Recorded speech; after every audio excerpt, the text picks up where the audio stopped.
Before we begin tonight's story, if you enjoy this kind of content, don't forget to like and subscribe, it helps more than you think. Let me know in the comments where are you watching from, and what time is it there. I'll be your narrator tonight, so find a comfortable spot, put on your headphones, and let's begin. The first thing Leo noticed about his new apartment was the echo. Every footstep, every cough, every rustle of the takeout bag on the counter, bounced off the bare walls and returned to him, a hollow confirmation of his solitude. It was a step up, technically. A one-bedroom instead of a studio, in a marginally better part of town. But the studio had been crammed with the comfortable, mismatched clutter of his post-college life.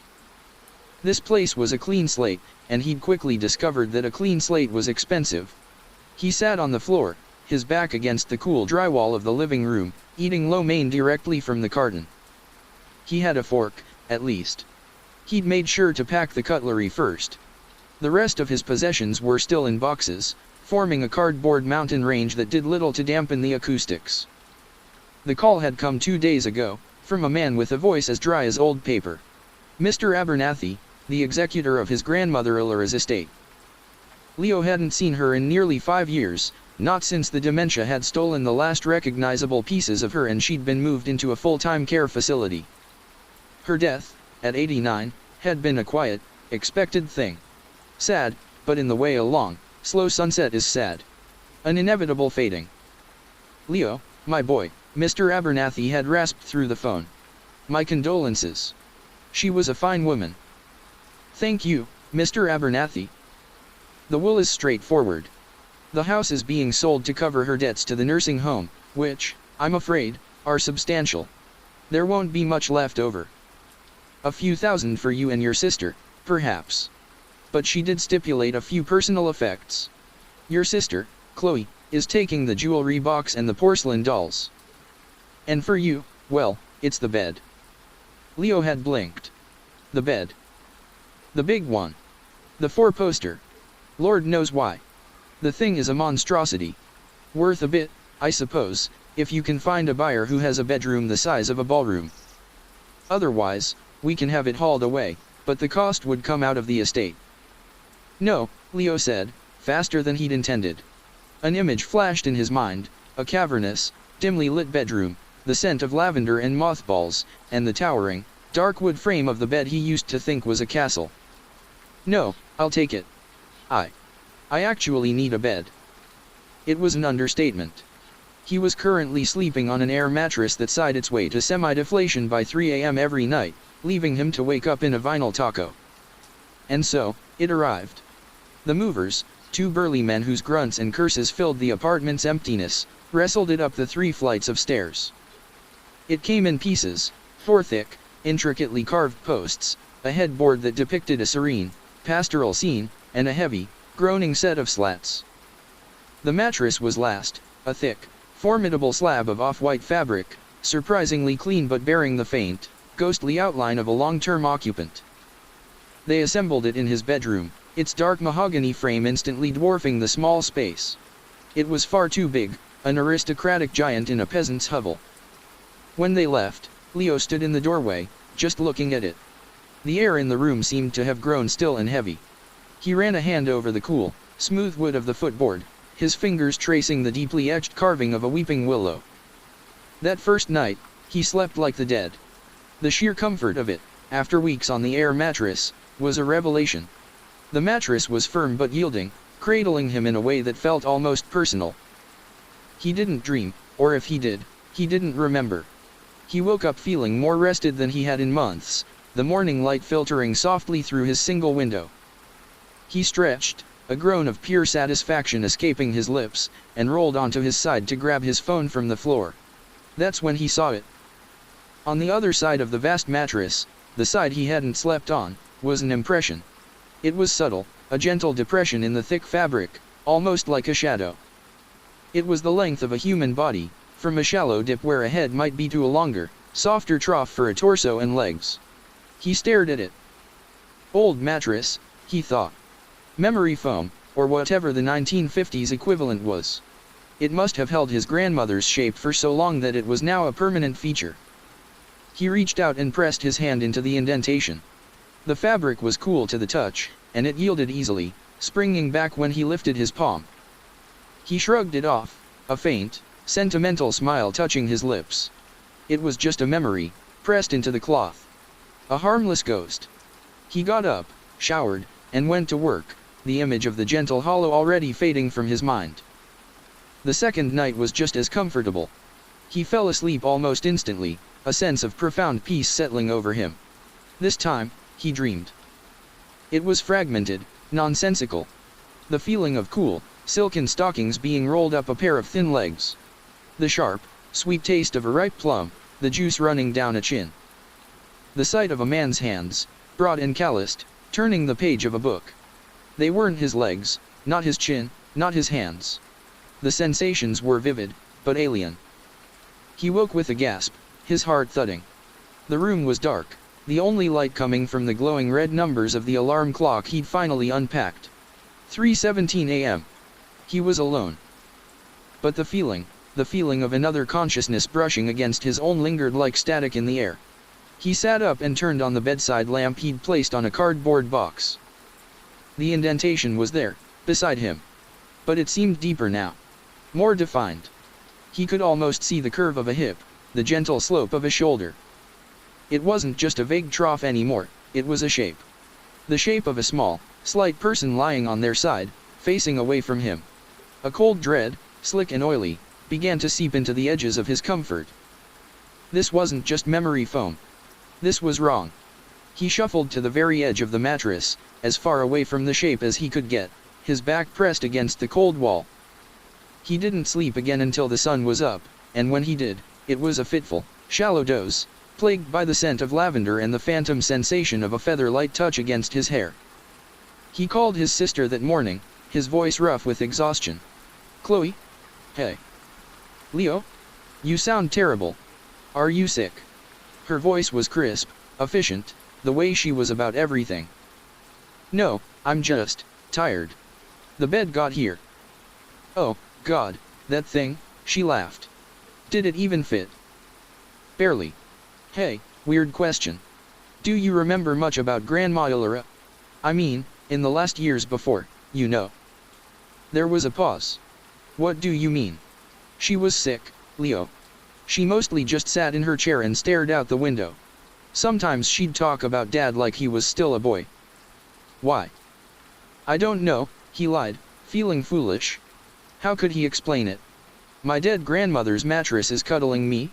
It's just this bed. It's strange. It's an antique, Leo. It's supposed to be strange. Look, I've got to run, I have a meeting in 10. Are you sure you're okay?" "Yeah. I'm fine." But he wasn't. That day at work, designing bland web banners for a regional bank, his mind kept drifting back to the indentation. He couldn't shake the feeling of those alien memories, the plum, and the stockings and the stranger's hands. He felt a desperate, gnawing need to know more, to understand what was happening. When he got home, he didn't turn on the TV or order food.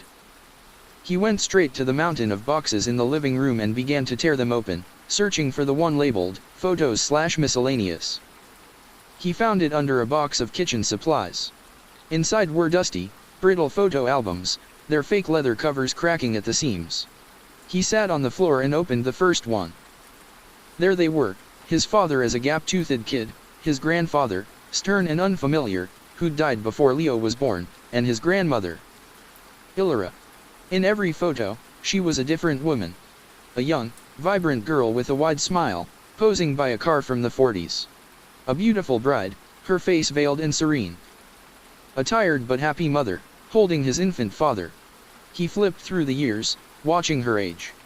Her hair grayed, wrinkles spider-webbed from the corners of her eyes, her posture stooped. He was looking for something, though he didn't know what. A clue. An explanation. He found it in the very last album. The pictures were more recent, from the late 90s and early 2000s. Most were of him and Chloe as kids during their infrequent visits. And in the background of several, there it was, the bed. In one photo, a 7-year-old Leo was proudly holding up a drawing, and behind him, you could see the corner of the bedroom. Illyra was sitting on the edge of the mattress, her back to the camera, but her posture was unmistakable. She was tiny, frail, a bird-like woman swallowed by the immensity of the bed. But that wasn't what made Leo's breath catch in his throat. It was the space next to her. On the wide, floral-patterned bedspread, to the right of where she sat, was the indentation. It was fainter in the photograph, captured in the unforgiving flash of a cheap 90s camera, but it was there. The unmistakable depression of a head on a pillow that wasn't being used, the long, gentle dip of a body lying perfectly still. Leo's heart hammered against his ribs, a frantic bird trapped in a cage of bone. He brought the photo closer, his knuckles white. It wasn't a shadow. He could see the way the light caught the raised edges of the floral pattern on the bedspread, and how those same patterns sank into the hollow. It was a physical presence.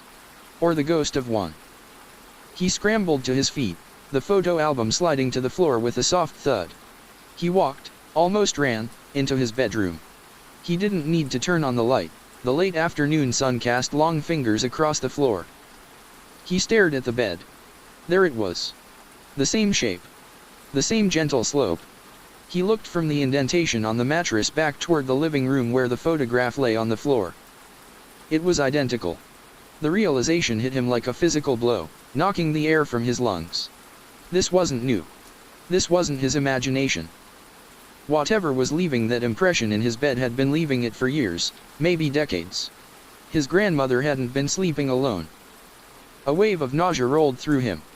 He thought of her, the tiny, frail woman from the pictures, and a profound, chilling pity washed over him. Had she been scared? Had she, like him, woken in the night to the feeling of a presence beside her? Or had she, after so many years, simply grown used to it? Accepted it as a permanent feature of her life, like a leaky faucet or a floorboard that always creaked. The thought was somehow more terrifying than the idea of a malevolent spirit. The sheer, quiet endurance of it. Living with a constant, silent companion that was nothing but a dent in the mattress. He backed out of the room, pulling the door closed with a quiet click, as if to trap the presence inside. He couldn't sleep in there tonight. He couldn't even look at it anymore.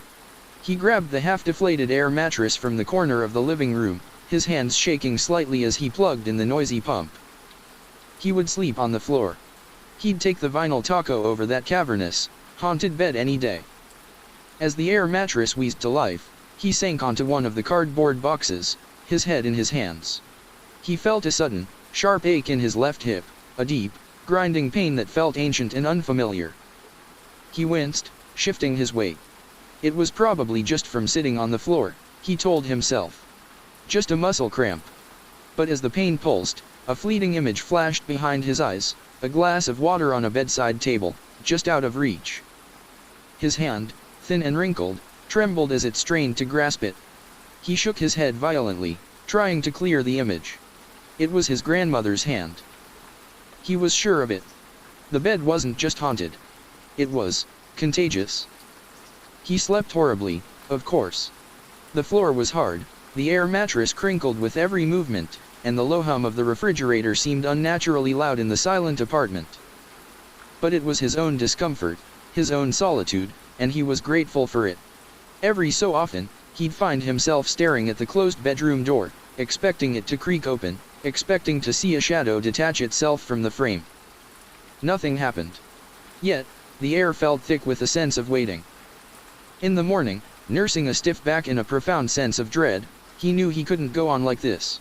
He couldn't live in an apartment where the main bedroom was a forbidden zone. He had two options: get rid of the bed, or figure out what the hell was going on. Getting rid of it was the sensible choice.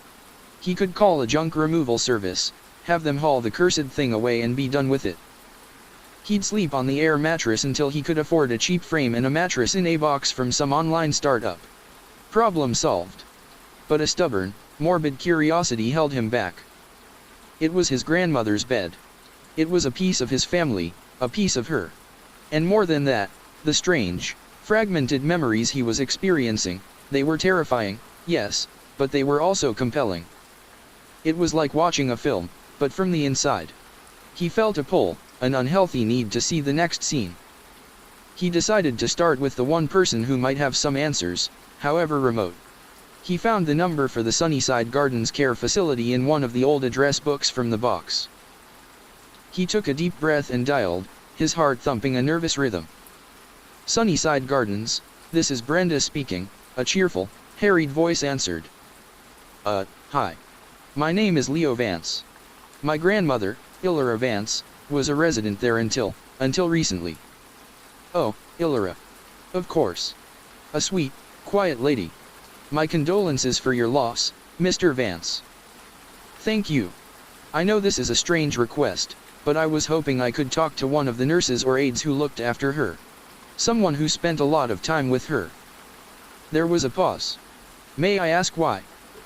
Leo's mind raced. I'm just going through her things. It's brought up a lot of questions. I'm trying to piece together her last few years. For my own peace of mind, I guess. It was a half-truth that felt like a full lie. I see. Well, Carol was her primary aide. She's on her lunch break right now, but I can have her call you back in about an hour, if that works. Yes. That would be great. Thank you. Thank you so much. He hung up, a new anxiety coiling in his stomach. What would he even ask? Excuse me, did my grandma ever mention the invisible person she shared a bed with for 50 years? He paced the length of his small living room, the echo of his footsteps a constant companion. He glanced at the closed bedroom door. He imagined the indentation, waiting for him, a quiet, patient invitation. For a wild, terrifying moment, he felt a longing to go back in there, to lie down next to it, to give in and see what would happen. To let the memories wash over him completely. The ache in his hip throbbed in agreement. The phone rang, jolting him from his reverie. It was an unknown number. He answered on the second ring. Hello. Hi, is this Leo? This is Carol from Sunnyside. Her voice was warm, gentle, with the weary patience of someone who spent their days with the dying. Carol, hi. Thanks so much for calling me back. Brenda said you had some questions about your grandmother. Illyra was a special one. So quiet. Most of the time she was in her own little world, you know? But sometimes, she'd have these moments of clarity. She'd talk about her garden, or her husband, George. Right, Leo said, his throat dry. Did she ever talk about her bed? Carol laughed, a soft, breathy sound. Her bed? Honey, that's all she ever talked about. It was the one thing she was upset about leaving behind. Said it was the only place she could get a good night's sleep. Said she'd been sleeping in it since the day she was married. Did she ever say anything else about it? Anything strange? There was a long silence on the other end of the line. Leo could hear the faint clatter of trays and distant chatter. When Carol spoke again, her voice was lower, more conspiratorial. Well, this is going to sound odd. But she used to get agitated if we made the bed too, perfectly. You know, with the sheets all tight, military corners, the way we're supposed to. She'd insist we leave the other side messy. Leo's blood ran cold. The other side? Yeah. The right side. She'd say, don't tuck it in so tight. He doesn't like it. We all just figured she was talking about her husband, George. That she was imagining he was still there with her. It's common with dementia patients. They live in the past. But she was so insistent. He needs his space, she'd say. He's a restless sleeper. Leo sank onto the floor, the phone pressed hard against his ear. He wasn't imagining him. He was real. A presence named George. His grandfather. The stern-looking man from the photographs. The man who had died in a car accident in 1978. George, Leo whispered, the name feeling alien on his tongue. That's right, Carol said, her voice full of sympathy. It's sad, isn't it? How the mind plays tricks. She loved him so much she couldn't bear to let him go, even 50 years later. She'd pat the empty space next to her and just smile.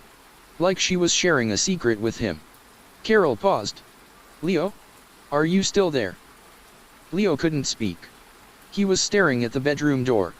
His grandfather hadn't left. He hadn't gone anywhere. He was still there, in that bed. A restless sleeper, waiting patiently for someone to lie down beside him. And now, That someone was Leo. That night, propelled by a mixture of terror and a desperate need for answers, Leo did the one thing he swore he wouldn't. He opened the bedroom door. The room was cold, much colder than the rest of the apartment. The bed dominated the space, a dark monolith in the twilight. The indentation seemed to call to him, a void begging to be filled. He walked toward it, his bare feet silent on the wood floor. He didn't get into the bed. Not yet. Instead, he lay down on the floor beside it, his head on a folded-up sweatshirt, his body parallel to the long, empty trough in the mattress. He was going to stay awake. He was going to watch it all night. He needed to see if it moved, if it changed. He needed proof that he wasn't going insane. Hours passed. The red numbers on his clock bled from 10:48 to 1:12 to 2:37. The apartment was utterly silent. The indentation remained still, a lifeless valley in the mattress. Leo's eyelids grew heavy. His rational mind screamed at him to stay awake, but the exhaustion of the past few nights was a leaden weight, pulling him under. His breathing deepened. His focus blurred. Just as he was about to drift off, he heard it. A sound from the bed. It wasn't a creak of springs or a rustle of fabric. It was a sigh. A soft, weary exhalation of breath, so close it felt like it was right beside his ear. His eyes snapped open. The room was unchanged. But the air was different. It was thick with a scent he hadn't noticed before.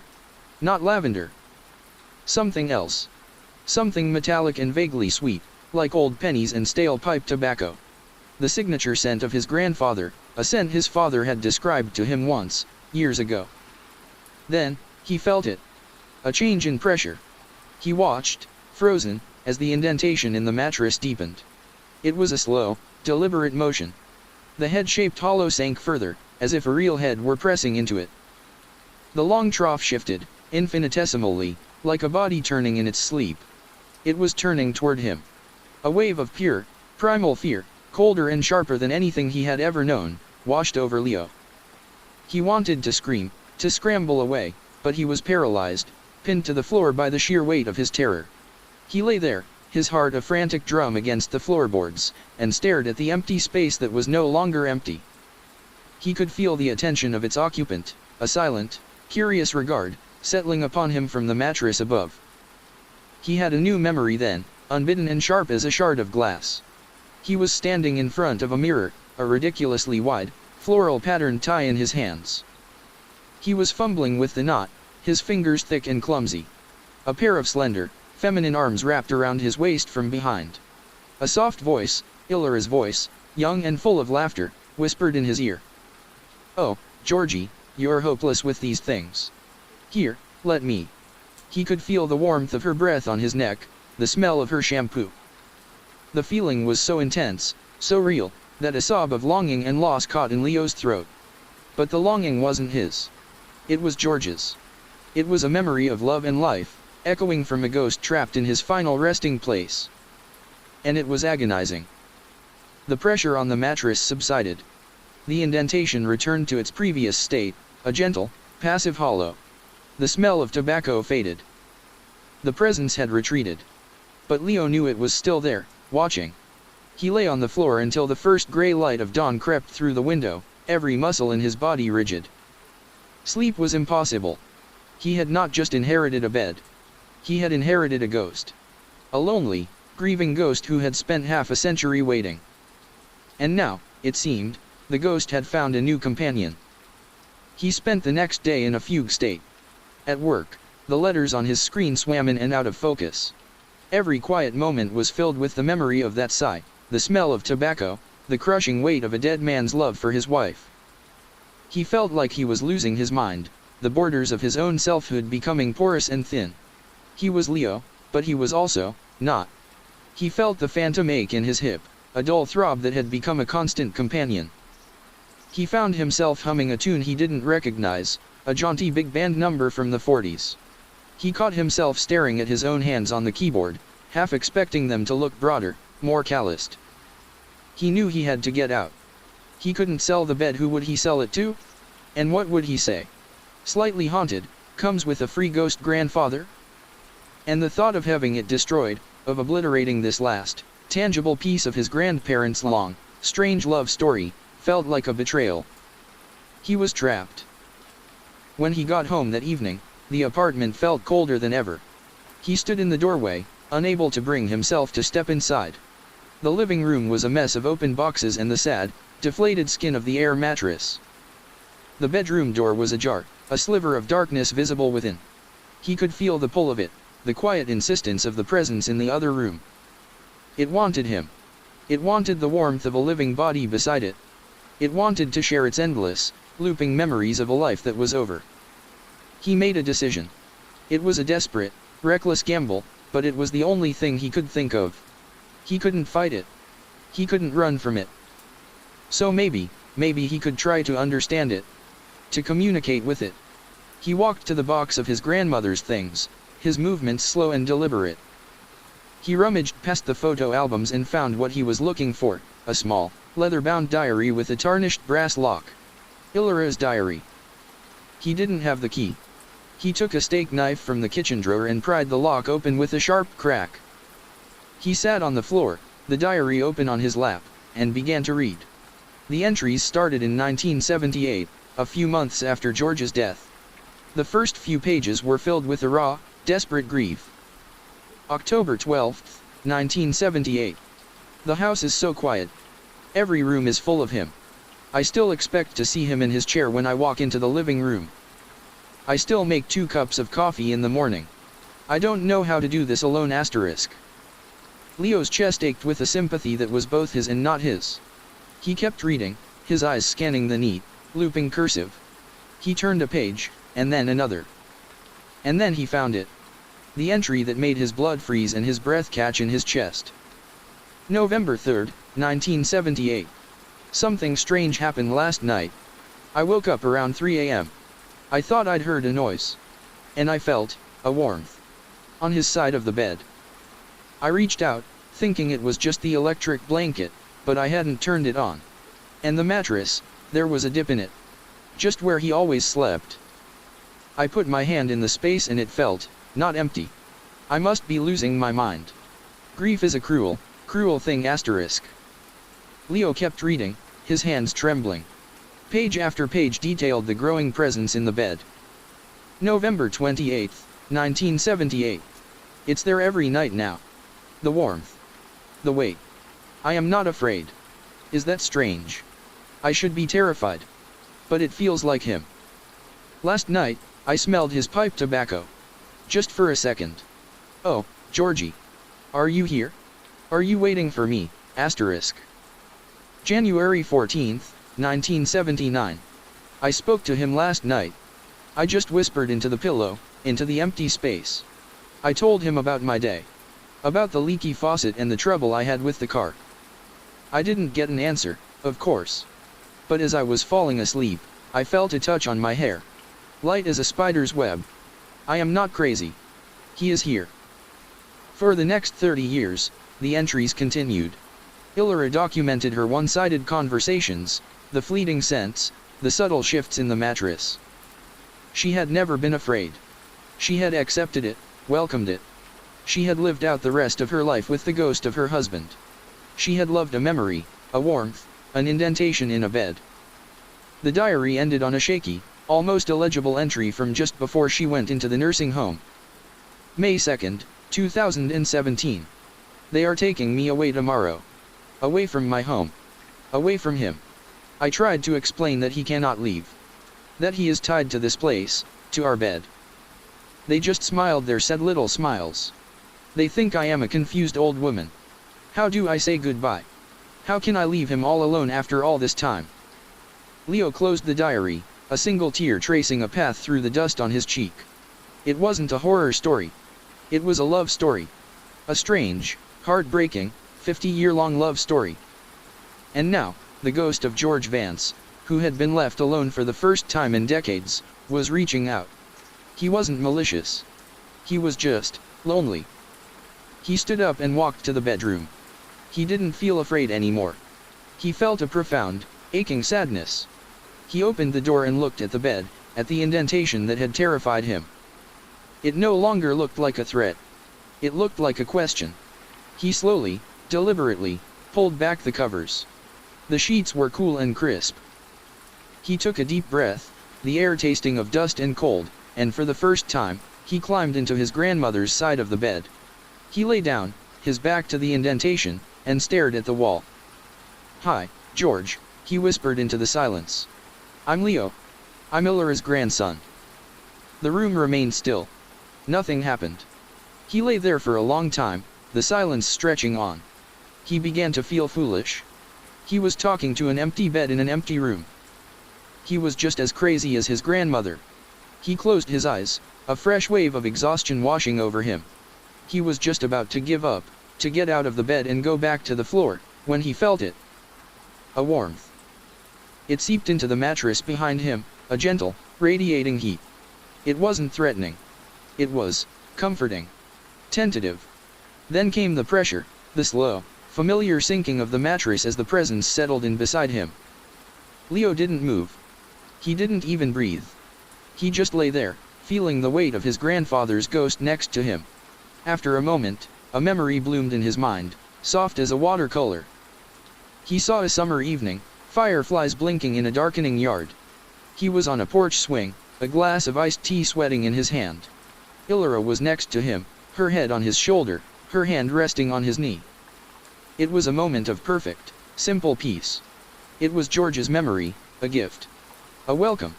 Leo let out a slow, shaky breath. He was lying in a haunted bed, next to the ghost of a man he'd never met. And for the first time in days, he felt a strange sense of peace. He closed his eyes, and for the first time in that bed, he wasn't afraid to fall asleep.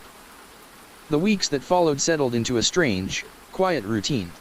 Leo stopped sleeping on the floor. Every night, he would climb into the left side of the big four-poster bed. He would lie there, in the quiet dark, and wait. And every night, George would arrive. First the warmth, then the weight. The indentation would form beside him, a silent companion in the vast emptiness of the mattress. Leo stopped fighting the memories. He started to welcome them. They came to him in his dreams, vivid and complete. He experienced George's first date with Illyra, the nervous energy, the smell of popcorn at the cinema. He felt the gut-wrenching fear of waiting for his son Leo's father to be born. He experienced the pride of buying their first house, the satisfaction of a hard day's work, the simple, profound joy of a life shared with someone you love. He was living a second life in his sleep, a life that wasn't his, but felt increasingly like it was. During the day, the lines continued to blur. He started making his coffee with too much sugar, just how George liked it in the memories. He bought a pack of pipe tobacco, not to smoke, but just to open the pouch and smell it, the scent of familiar comfort. He found himself standing with his hands on his hips, a posture he'd seen in the old photographs of his grandfather. His sister Chloe called one evening, her voice sharp with concern. "Leo? Dad said he talked to you and you sounded different." "Different how?" Leo asked, his voice calmer, deeper than it used to be. "I don't know. Older. He said you asked him about his old Little League games, things you couldn't possibly know about. Are you all right? Is this about Grandma?" "I'm fine, Chloe. I'm just learning about the family." "Okay," she said, her voice laced with doubt. "Well, just take care of yourself." He knew he was scaring them. He knew this wasn't normal. A part of him, the old Leo, was screaming in a locked room in the back of his mind. He was being erased, overwritten by a dead man's personality. But the other part of him, the part that was becoming George, didn't care. He felt a sense of purpose, of peace, that he'd never known. His lonely, aimless life had been replaced by a rich tapestry of love and memory. One night, the dream was different. It wasn't a gentle, happy memory. It was the last one. He was behind the wheel of the old Buick, the rain coming down in sheets, smearing the world outside the windshield. The wipers fought a losing battle. Illyra was beside him, talking about a dress she wanted to buy. He was smiling, listening to her, and for a second, he took his eyes off the road to look at her. To see the way her eyes lit up when she was excited. In that second, the headlights appeared out of the deluge, impossibly bright, impossibly close. He felt a surge of adrenaline, a desperate, useless jerk of the steering wheel. He heard Illyra scream his name. And then, a crushing, violent impact. The sound of shattering glass and twisting metal. And then, darkness. A profound, endless, cold darkness. Leo woke up with a strangled cry, his body drenched in sweat. His heart was hammering, the phantom pain of the impact still echoing through his bones. He was back in his bedroom. The morning light was filtering through the window. But something was wrong. He sat up, his whole body aching, and looked at his hands. They seemed different. Broader. The knuckles thicker. He stumbled out of bed and went to the bathroom, his reflection in the mirror stopping him cold. His face was his own, but it was not. There were lines around his eyes that hadn't been there before. A sternness in his jaw. His hair seemed darker, thicker at the temples. He looked tired. He looked older. Like a man who had lived a long, full life. The face in the mirror was Leo Vance, but the eyes staring back at him were the eyes of George Vance. The locked room in the back of his mind shattered. The real Leo, the one who had been a passenger for weeks, screamed in silent terror. George wasn't just sharing his memories. He was taking over. He hadn't been waiting for a companion. He had been waiting for a vessel. A way to live again. The bed wasn't a sanctuary, it was a trap. And Leo had walked right into it, night after night. He stumbled back from the mirror, his breath coming in ragged gasps. He had to get out. He had to get away from the bed. He grabbed his keys, his wallet, his phone, and ran out of the apartment, not even bothering to close the door. He ran down the 3 flights of stairs and burst out into the cool morning air, gulping it down like a drowning man. He didn't know where he was going. He just ran. He ran until his lungs burned and the phantom ache in his hip became a real, searing pain. He finally collapsed onto a park bench miles from his apartment, his mind a maelstrom of fear and confusion. He was Leo. He had to be. He recited his own memories, clinging to them like a lifeline. His first day of school, his college graduation, the terrible taste of the cheap tequila at his 21st birthday. They felt thin, faded, like old photographs compared to the vibrant, full-color memories of George. He looked at his phone. He had a missed call from Chloe. He needed to call her, to tell her what was happening. But what would he say? His hand trembled as he held the phone. A voice in his head, a calm, deep voice that was not his own, whispered, "It's all right, son. Just relax. Everything is going to be fine." Leo screamed, a raw, desperate sound that made a passing jogger stare at him. He threw the phone away from him, as if it were burning. The voice was inside his head. George was inside his head. He wasn't just in the bed anymore. He was with him. He spent the day wandering the city, a ghost in his own life. He was terrified to go back to the apartment, but where else could he go? He had no money for a hotel. His friends would ask questions he couldn't answer. As evening fell, a cold, miserable drizzle began to fall. Exhausted, defeated, and soaked to the bone, he found his feet carrying him back toward home. Back toward the bed. The pull was undeniable. A deep, primal longing for rest. For peace. For the warmth that waited for him in the dark. The voice in his head was stronger now, soothing, paternal. "Time to go home, Leo. You need to rest. We need to rest." When he reached his apartment building, he stood on the sidewalk for a long time, staring up at his dark window. He knew what would happen if he went back up there. He knew if he lay down in that bed one more time, the person who woke up in the morning might not be Leo at all. But he was so tired. The fight was leaving him. The thought of one more night of peace, even a false one, was an irresistible siren song. He walked up the stairs, his steps heavy. He opened the door to his apartment. The bedroom door was open, a rectangle of profound darkness. It was waiting. He walked into the bedroom and stood before the great, dark bed. The indentation was there, a perfect silhouette of a human form. It was deeper than ever before, as if it were hollowed out just for him. Not beside him. For him. There was no space for 2 people anymore.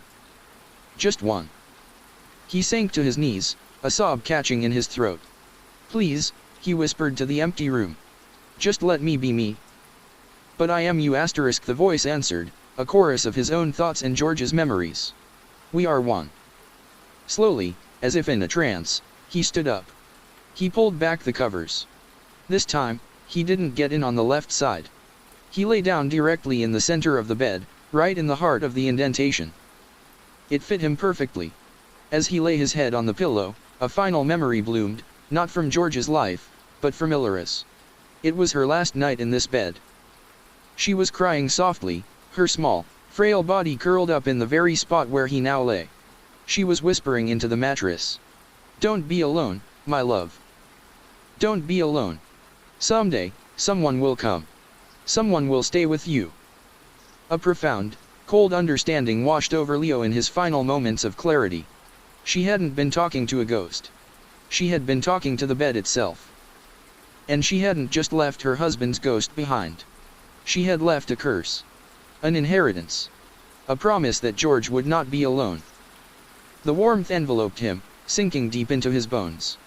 The last vestiges of Leo Vance, his fears, his hopes, his pathetic little life, dissolved like sugar in water. There was no more fear. There was no more struggle. There was only peace. A deep, dreamless, eternal peace. He closed his eyes. The next morning, the sun streamed into the bedroom. The man in the bed stretched, a deep, satisfied groan rumbling in his chest. He sat up, swinging his legs over the side of the mattress. He stood and walked to the window, looking out over the city. His movements were steady, confident. He ran a hand through his hair, his fingers broad and sure. He looked down at his own hands, turning them over, and a slow, satisfied smile spread across his face. He felt good. More rested than he had in 50 years. He was a bit stiff, and this new body was younger, weaker than he was used to, but it would do. It would do just fine. He turned and looked back at the bed. The mattress was smooth, pristine. There was no indentation. There was no need for one anymore. The occupant was no longer just a memory pressed into the fabric. He was flesh and blood again. George Vance looked around the small, unfamiliar room and took a deep, happy breath. It was good to be home. He padded into the living room, his bare feet making soft thuds on the wooden floor. The place was a disaster, a landscape of half-empty boxes and discarded takeout containers. It was the mess of a young man with no direction, no discipline. He wrinkled his nose in distaste. That would have to change. A man's home should be his castle, not a glorified storage unit. He spotted the phone lying on the floor where Leo had tossed it after his panicked flight. He picked it up, his thumb swiping clumsily across the smooth glass. It lit up, displaying a picture of a smiling young woman with familiar eyes. Chloe. His granddaughter. He found the contacts and tapped her name. He had to reassure her. He had to smooth things over. The boy, Leo, had been erratic. It was time to establish a new baseline, a new personality. The phone rang twice before she picked up. "Leo? Oh my God, are you okay? I've been calling you all morning. Dad's about to drive over there, he's so worried." "Chloe, sweetheart, calm down," he said. His voice came out as a strange hybrid, Leo's youthful tenor overlaid with a deeper, gravelly resonance. It sounded solid, reassuring. "I'm fine. I'm perfectly fine." "You don't sound fine. You sound weird. What happened yesterday? You ran out, you didn't answer your phone." He needed a story. Something plausible. He let out a long, weary sigh, a sound he'd perfected over a lifetime of placating a worried Illyra. "I know. I'm sorry. It's been a lot. The move, the new job, Grandma's passing. I think I just had a bit of a breakdown. A panic attack or something. I just needed to get out, to clear my head." There was a silence on the other end, filled with static and suspicion. A panic attack. Yeah. It was overwhelming. But I'm better now. I walked a lot yesterday. Did a lot of thinking. I feel clearer. More focused. He paused, letting the words sink in. "I realize I've been drifting, Chloe. Wasting my time. It's time to grow up. To take things seriously." This, he knew, was the right thing to say. It was what Chloe, in her organized, ambitious way, had been trying to tell her brother for years. He could feel her skepticism beginning to melt, replaced by a cautious hope. "Really?" she said, her voice softer. "Really? I'm going to start by cleaning this place up. Making it a real home. Maybe I'll even, I don't know, go back to school. Finish that degree I started." He was improvising, pulling from the faint, residual memories of Leo's own failed ambitions. They were useful tools. "Wow, Leo. That's great. I'm glad you're feeling better." "I am. I really am." He looked around the messy apartment, a sense of purpose settling over him. He was a man who built things, who fixed things. He had built a life, a family. He could certainly fix this. "Listen, sweetheart, I've got a lot to do here. Can I call you back tonight? Tell your father not to worry. Everything is under control." "Okay," she said, and for the first time, she sounded convinced. "Okay, Leo. I'm proud of you." He smiled. "Thanks, Chloe." He ended the call and tossed the phone onto a box. The first test passed. Now, for the real work. He spent the rest of the day cleaning. He broke down boxes with an efficiency that would have stunned the boy who had assembled them. He scrubbed the floors, washed the few dishes, organized the clutter into neat piles.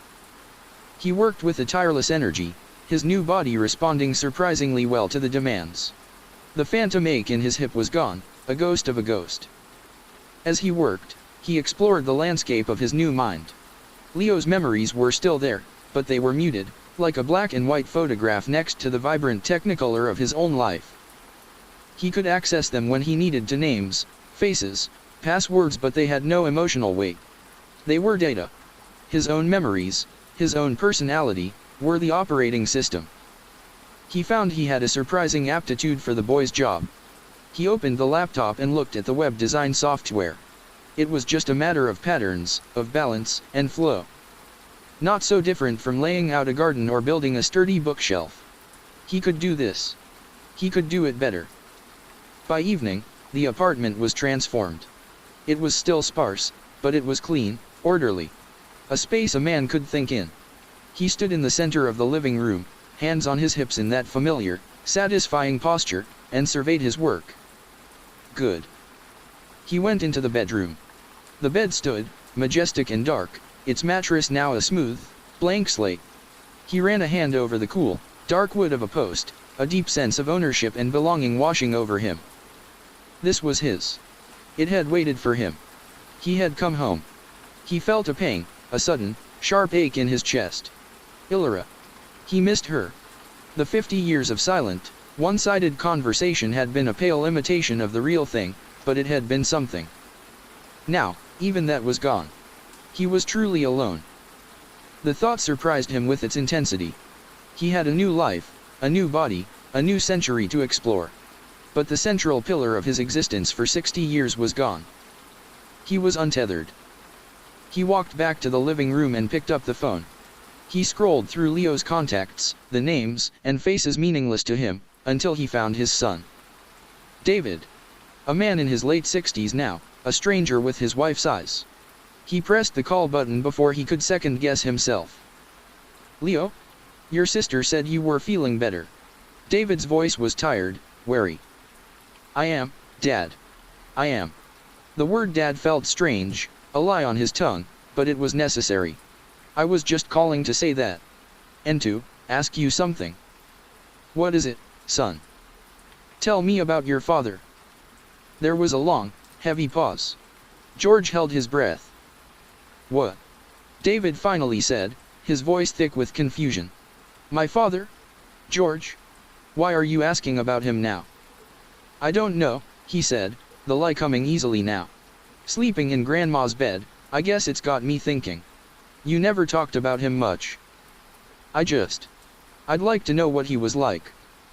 He heard a sigh on the other end of the line, a sound of old grief being disturbed. "He was a good man, Leo. A strong man. A builder. He could fix anything. He loved your grandmother more than anything in the world. He was the kind of man they don't make anymore." A swell of pride, pure and fierce, rose in George's chest. He had been remembered. He had been remembered well. He died a long time ago, David continued, his voice rough with emotion. I was just a kid. I wish you could have known him. He would have liked you. He would have been proud of the man you're becoming. George's throat tightened. He couldn't speak. The raw, complicated love of a son for a father he barely knew, it was a gift. An unexpected inheritance from the boy he had replaced. Leo? You there? I'm here, George managed to say, his voice husky. Thanks, Dad. That means a lot. He ended the call and sank down onto the edge of a cardboard box, the clean, orderly apartment suddenly feeling vast and empty. He had a second chance. He had a future. But his past was a museum of ghosts, and he was the only visitor. The loneliness was a physical weight, heavier than any indentation on a mattress. He knew what he had to do. He couldn't live in the past. He had to build a new life, a new future. He would be the man his son remembered. He would be the man Illyra had loved. He would make Leo's life into something solid, something with meaning. It was the least he could do for the boy who had given him this chance. The next day, he went to work. Not Leo's work, at the bland downtown office, but his own. He went to a hardware store. The smell of sawdust, paint thinner, and metal was intoxicating, a scent of home more potent than any pipe tobacco. He spent hours there, just walking the aisles, running his hands over the tools. He bought a saw, a hammer, a level, a drill. The weight of them in the bag was reassuring. He spent the weekend building. He took the leftover boxes, the detritus of Leo's old life, and broke them down. He used the wood from the packing crates he found in the apartment's basement. He started with something simple, a bookshelf. He worked with a quiet, focused intensity. The muscle memory was there, in his hands, in his shoulders. The motions were as natural as breathing. He measured twice, cut once. He fit the joints with a satisfying precision. The boy's body was clumsy at first, the muscles unaccustomed to the work, but it learned quickly. By Sunday evening, a sturdy, handsome bookshelf stood in the living room. It was strong. It was useful. It was real. He stood back, wiping sweat from his brow with the back of his hand, and a genuine, unforced smile touched his lips. It was a start. A foundation. He went to Leo's job on Monday. He walked into the sterile, air-conditioned office, a world away from the dust and sweat of his weekend. He sat at the small desk, in front of the glowing screen. He could do this. It was a role to be played. His boss, a nervous man named Mark with a perpetually furrowed brow, approached his desk. Leo. Good to see you. Feeling better? You left pretty abruptly on Friday. Much better, Mark. Sorry about that. Just a bit under the weather. He gave the man a firm, confident nod. It won't happen again. Mark blinked, surprised by the directness. Oh. Good. Well, we've got the new banner campaign for First National. I need 3 new concepts by noon. Only 3. George said, a hint of a smile playing on his lips. I'll have 5 for you by 11. He turned to the computer. He looked at the bland, corporate logos, the soulless stock photos. It was an insult to the very idea of design. But it was a job. A means to an end. He worked quickly, his mind seeing patterns and structures the way it saw the grain in a piece of wood. He created 5 designs, all of them clean, balanced, and effective. They were soulless, but they were competent. He sent them to Mark at 10:45 a.m. Mark came back to his desk a few minutes later, holding a tablet, a look of genuine surprise on his face. Leo, these are really good. This one, especially. It's clean. Strong. Very professional. Glad you like it, George said, not looking up from his screen. He felt a presence linger and finally looked up. Mark was staring at him, a strange expression on his face. You seem different. I'm focused, George said simply. The change did not go unnoticed. Over the next few weeks, the new Leo became a quiet legend in the office. He was punctual, efficient, and his work was consistently excellent. He didn't engage in office gossip, didn't complain about deadlines. He just worked. He was promoted, given a raise. He took the extra money and bought more tools, better wood. His evenings and weekends were spent in a fever of creation. He built a coffee table, a sturdy desk, 2 end tables. The small apartment began to feel less like a temporary stop and more like a home, filled with solid, handmade things. He was sanding the edge of a new picture frame one Saturday when his phone rang. It was Chloe. "Hey. I was just calling to see if you were free for dinner tonight. Me, you, and Dad. It's been a while." George paused, his hand still on the smooth wood. Seeing them in person. It was one thing to talk on the phone, to play the part for a few minutes. But a whole dinner, the risk of a slip, of a wrong memory, a strange turn of phrase, it was high. But he couldn't refuse. It would be suspicious. And a part of him wanted to see them. To see his son as an old man.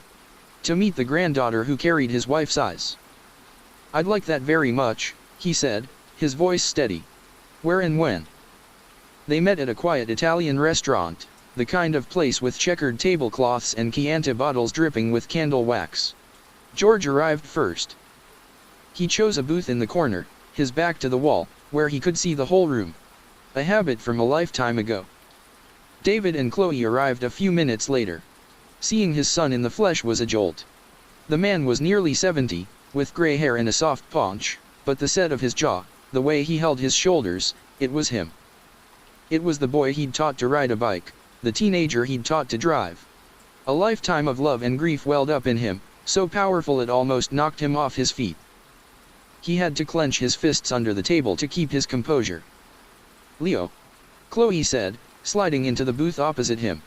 She smiled, but her eyes were searching, analytical. "You look good. Really good." "You too," he said, his gaze shifting to his son. "Dad." David sat down beside Chloe, his movements slow and stiff.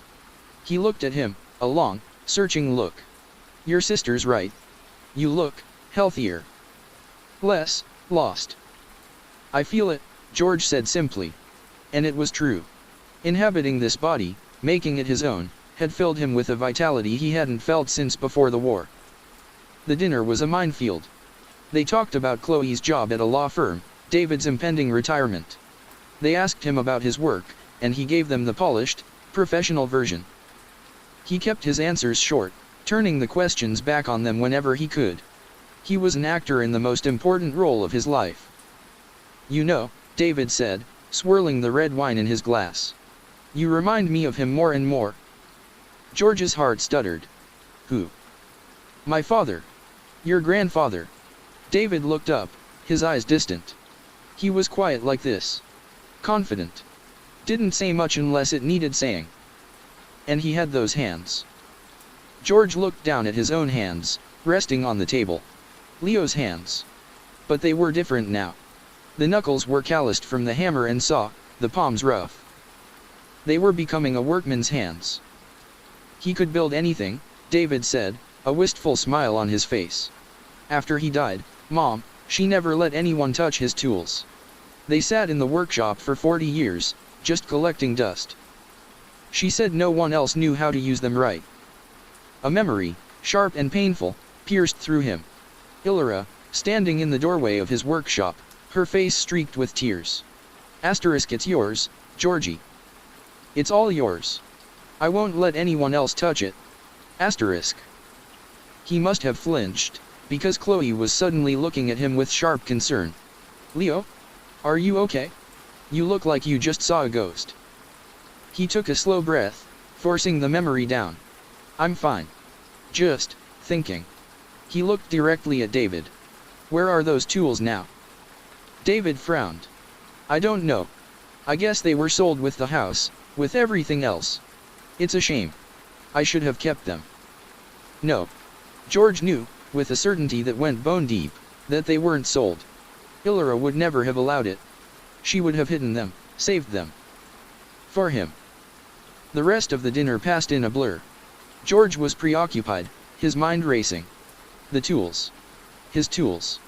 They were the last piece of him, the last tangible connection to his old life. He had to find them. It was more than a want, it was a need, a deep, gnawing hunger. As they were leaving the restaurant, David clapped a hand on his shoulder. The touch was surprisingly strong. "It's good to see you like this, son. I mean it. I think you've finally found your way." George met his son's gaze. For a fleeting second, he wanted to tell him, "I'm here. It's me," but he couldn't. The revelation would break the old man. It would shatter the fragile peace they had all found. He was Leo now. He had to be. "I'm trying, Dad," he said. And that, at least, was the truth. He went home that night with a new obsession. He tore apart the remaining boxes from his grandmother's house, the ones marked miscellaneous and sentimental. He was looking for a clue, a hint, anything that would tell him where she had hidden his workshop. He found old report cards, bundles of letters tied with ribbon, Chloe's bronzed baby shoes. But nothing about the tools. Defeated, he sat on the floor amid the relics of a life that was not his. He picked up one of the photo albums and flipped through the pages. There was Illyra, young and vibrant. There he was, a stranger in his own skin. He turned a page and a small, folded piece of paper fell out from behind a photograph. It was old, the creases worn thin. He carefully unfolded it. It was a receipt from a storage facility. A one self-storage, Route 7. It was dated May 3, 2017. The day after Illyra's last diary entry. The day she was taken to the nursing home. The unit number was B17. The name on the account was E. Vance. And listed under contents, in her neat, looping cursive, was a single word, workshop. His heart hammered in his chest. She had saved it. She had saved it all. She had kept her promise. He looked at the receipt, his hand trembling. He had to go there. He had to get it back. But the unit was in her name. They wouldn't just let him in. He needed a key. He needed a death certificate, a will, lawyers. It would be impossible. He sat there for a long time, the receipt clutched in his hand. The calm, confident man who had built a new life in a few short weeks was gone, replaced by a desperate, grieving husband. He looked at the bed, the silent, empty vessel that had been his prison and his salvation. He had come so far. But he was still a ghost. A ghost in a borrowed body, reaching for the tools that had once defined him. And he knew, with a cold, sinking certainty, that without them, he would never truly be whole. The next morning, George woke before dawn, the name of the storage facility a burning coal in his mind. A one self-storage. He'd driven past it 100 times in his old life, a sprawling, anonymous complex of corrugated steel doors. To think his world, his real world, had been sitting there, locked away in a tin box for years. The thought was unbearable. He couldn't get it legally. The bureaucracy would be a nightmare, a tangled mess of paperwork that would expose him. Who was he, after all? Leo Vance, grandson. Not George Vance, original owner. He needed another way. A simpler way. A way a man like him would solve a problem. He went to the hardware store as soon as it opened. He didn't browse this time. He walked with purpose. He bought a pair of heavy-duty bolt cutters, a small, high-powered flashlight, and a set of lock-picking tools. He hadn't picked a lock in over 60 years, not since the war, but some skills, he suspected, were like riding a bicycle. They were etched into your hands. He waited until well after midnight.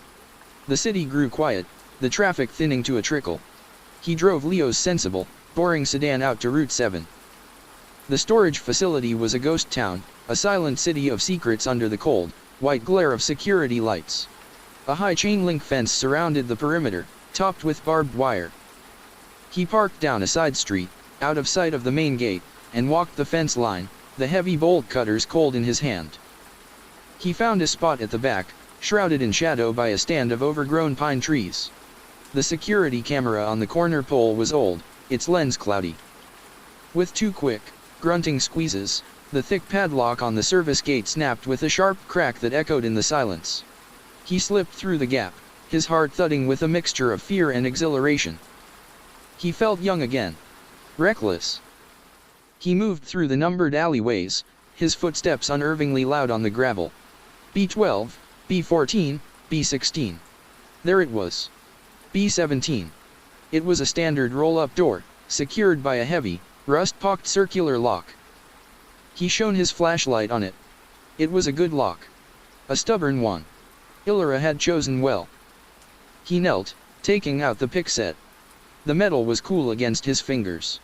He took a deep breath, trying to recall the feel of it, the tiny clicks and shifts of the pins. He inserted the tension wrench, applying gentle pressure, and then slid the pick inside. He felt for the first pin. It was a foreign language his hands had once spoken fluently. He fumbled, the pick scratching uselessly.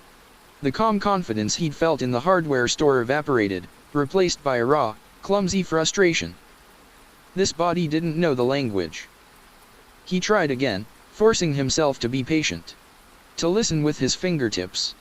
He remembered his instructor, a grim-faced sergeant from Liverpool, his voice a low growl.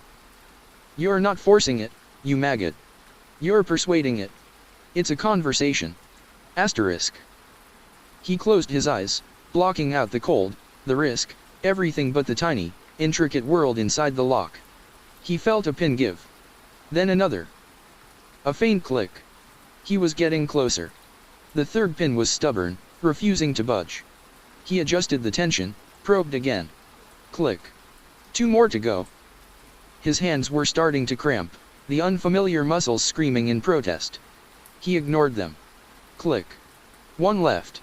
He held his breath, nudging the final pin with an infinitesimal movement. There was a solid, deeply satisfying thunk as the lock mechanism released. He sagged against the cold metal door, his forehead beaded with sweat despite the chilly night air. He'd done it. He pulled the heavy lock off the hasp. It felt like a trophy. With a grunt of effort, he slid the bolt and heaved the corrugated door upward. It screamed in protest, the sound of grinding, rusty metal a sacrilege in the stillness. He froze, listening, his senses on high alert. He heard nothing but the hum of a distant highway. He shined the flashlight into the darkness. The beam cut through a thick curtain of dust motes, illuminating a space that smelled of old wood, oil, and time. And there it was. His workshop. Not just the tools, but the entire room, reassembled as if it had been teleported from his old home. His workbench, scarred and stained from a lifetime of projects, stood against the back wall. His lathe was in the corner, covered by a canvas drop cloth. His drill press stood like a sentinel beside it. And on the pegboard that covered the wall, casting long, distorted shadows, hung his tools. His hand saws, gleaming dully. His hammers, their wooden handles worn smooth and dark with the oil from his skin. His chisels, his planes, his levels, all hanging in their proper places, a silent, orderly army waiting for its commander. He stepped inside, his throat tight with an emotion so profound he couldn't name it. It was like stepping into his own tomb. Or his own womb. He reached out and touched the handle of his favorite crosscut saw. The feel of the worn wood in his palm was an electric shock, a jolt of pure memory that bypassed his brain and went straight to his soul. This was real. This was him. He spent what felt like hours in the small, dusty space, just touching things. He opened the drawers of the workbench, revealing neat rows of screws and nails, jars of wood stain, and a half-finished birdhouse he'd been making for Illyra. He'd never finished it. The sight of it was a fresh stab of grief. He knew he couldn't take it all. Not in one trip. Not in Leo's pathetic little car. He had to be strategic. He took the essentials first. The toolbox with his most used hand tools. A specific set of Japanese chisels an old army buddy had brought him from Okinawa. His grandfather's block plane, a piece of heavy, beautiful steel he'd cherished his whole life. He loaded the precious cargo into the trunk of the car, his movements quick and quiet.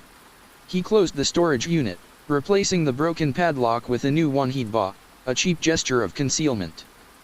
He drove home under a sky that was beginning to soften with the first hint of morning, his heart a wild drum of triumph and sorrow. He carried the tools into the apartment like holy relics. He cleared the bookshelf he'd built and carefully, lovingly, arranged them on the shelves. They looked out of place in the clean, modern apartment, like ancient artifacts in a sterile museum. But they also made the place feel, for the first time, truly his. He sat on the floor, just looking at them, as the sun came up. He picked up his grandfather's plane. It was heavy in his hand, a solid piece of his past. He ran his thumb over the blade. It was still sharp. He had cared for his tools. He had honored them. A new memory, not from the bed, but sparked by the tool itself, bloomed in his mind. He was a boy, no older than 10, in his own grandfather's workshop. The air smelled just like this. His grandfather, a huge man with a booming laugh and hands like catcher's mitts, was showing him how to use this very plane. "Let the tool do the work, Georgie," the old man had rumbled. "Feel the wood. Listen to what it tells you. It's a conversation." The same words the sergeant had used. A conversation. He looked from the plane in his hands to the new, unfamiliar tools of Leo's life, the laptop, the smartphone. He had been trying to force them, to dominate them. He hadn't been listening. He hadn't been having a conversation. He slept for a few hours, a deep, satisfied sleep in the center of the big bed. For the first time, he didn't dream of Illyra or his past life. He dreamed of the grain of a piece of oak, of the scent of cedar shavings, of the satisfying heft of a well-balanced hammer. When he went to work that day, something had shifted. He sat down at his desk and looked at the screen not as an enemy, but as a new kind of wood. A new material to be understood. He opened the design software and, instead of just executing the task, he began to play. He experimented with the digital tools, feeling their weight, their resistance, their potential. He spent the entire day ignoring his assigned tasks, instead building a complex, three-dimensional model of the birdhouse from his workshop. He rendered the wood grain, the shadows, the tiny imperfections in the joinery. It was useless, a complete waste of company time. It was also the most beautiful thing he had ever created on a computer. Mark, his boss, came by at 5, frowning at his screen. "Leo, what is this? Where are the mock-ups for the Peterson account?" George didn't look up. He was adjusting the virtual sunlight, making it catch the edge of the roof just so. "This is more important," he said, his voice quiet. "More important than your job?" Mark asked, his voice rising in disbelief. George finally looked up from the screen. He looked at Mark's stressed, pinched face. He looked around the gray, soulless office. And he smiled. A real, genuine smile. "Yes," he said. He packed up his personal items, which consisted of a coffee mug and a pen, and walked out of the office without a backward glance.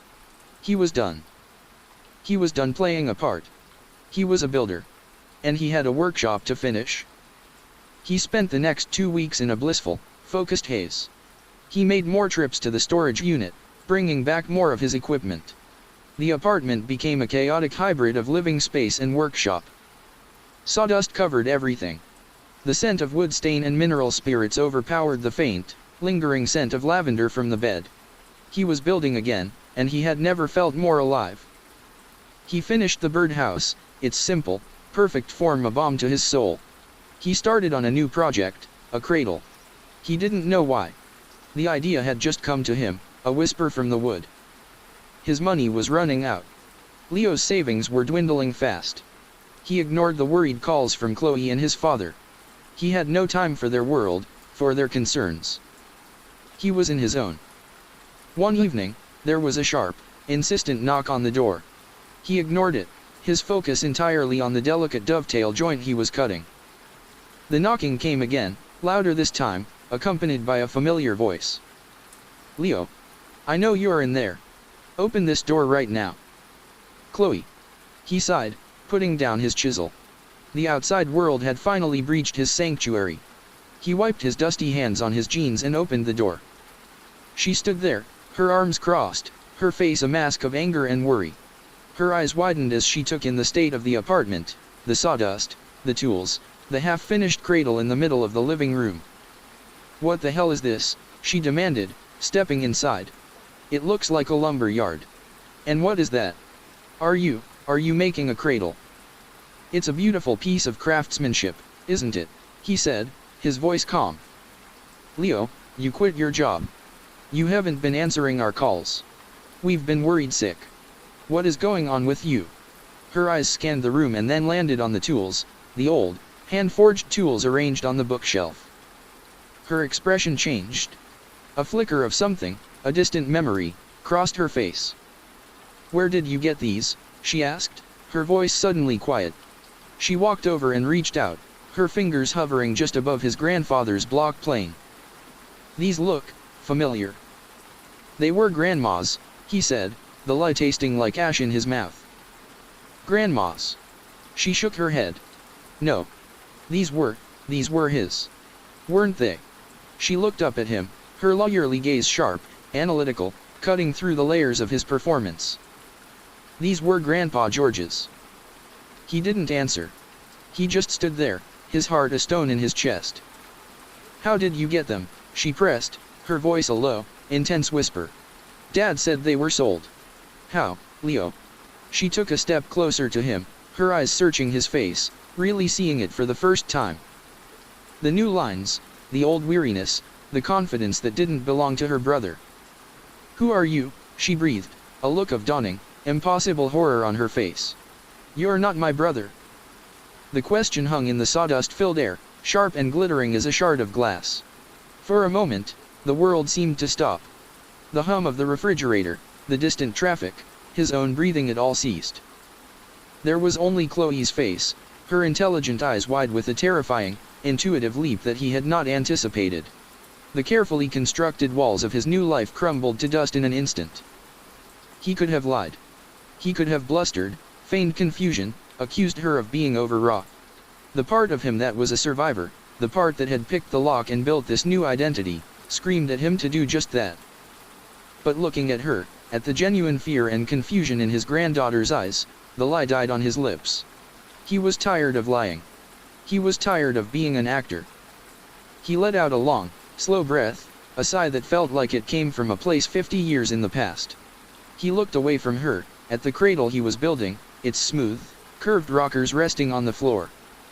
No, he said, his voice quiet, stripped of Leo's tenor, leaving only the low, gravelly timbre of his own. I'm not.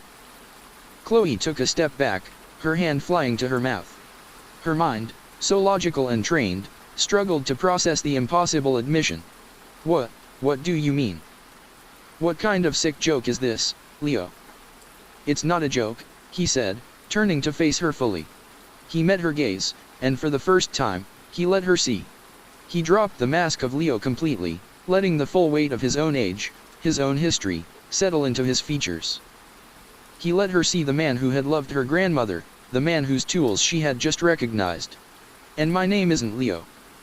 She stared at him, her face pale, her whole body trembling. She wasn't looking at her brother anymore. She was looking at a stranger wearing his skin. Who? Your grandmother. Illyra, she was a remarkable woman, he began, his voice soft. When I died, she wouldn't let me go. And I couldn't leave her. I stayed. In the bed. For 50 years, I stayed with her.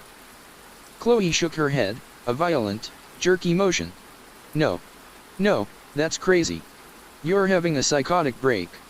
That's what this is. We need to get you to a hospital. She fumbled for her phone, her fingers clumsy with shock.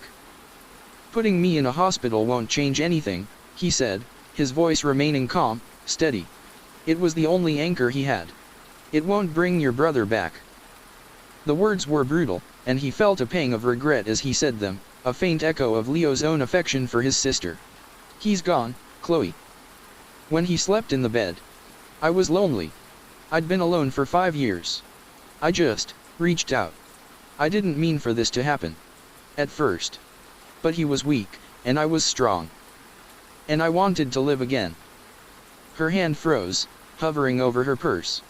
She looked from his face to the bed, visible through the bedroom doorway. The dark, monolithic frame seemed to suck the light out of the room. The stories from her father, the whispers about her grandmother's eccentricities, her insistence on leaving one side of the bed untouched, it all coalesced into a monstrous, unbelievable truth.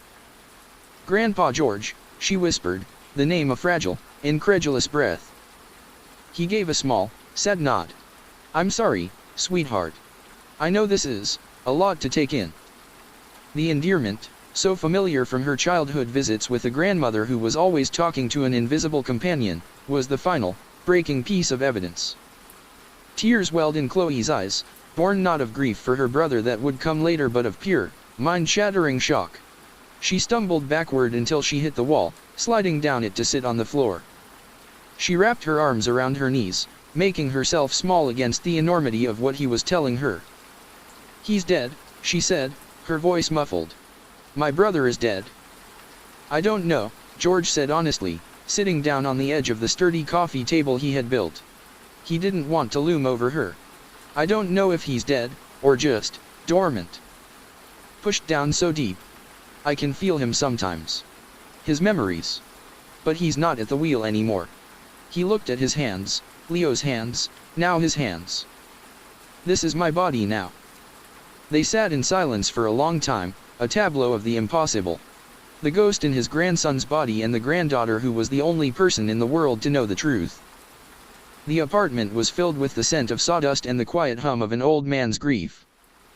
Finally, Chloe looked up, her lawyer's mind beginning to reassert itself, to search for order in the chaos. "What do you want?"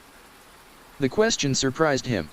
He had been so focused on his own wants, his tools, his work, his life that he hadn't considered what his existence meant for others. "Want? You came back. You took over my brother's life. For what? To build furniture in his apartment until his money runs out? What's your plan, Grandpa?" The name was a bitter sneer, a weapon. He deserved that. He knew he did. I don't have a plan," he admitted. "I just wanted to feel solid again. To work. To build. It's all I know how to do." He gestured to the cradle. "I just started making this. I don't even know who it's for." Chloe followed his gaze. "You're making a cradle," she said flatly. Then, a new wave of realization, and with it, suspicion. "I'm pregnant." She hadn't told anyone yet. Not even the baby's father. It was too early. George stared at her, stunned. He had no way of knowing that. Leo certainly hadn't known. "How did you know that?" she asked, her voice low and dangerous. "I didn't," he said, his own mind reeling.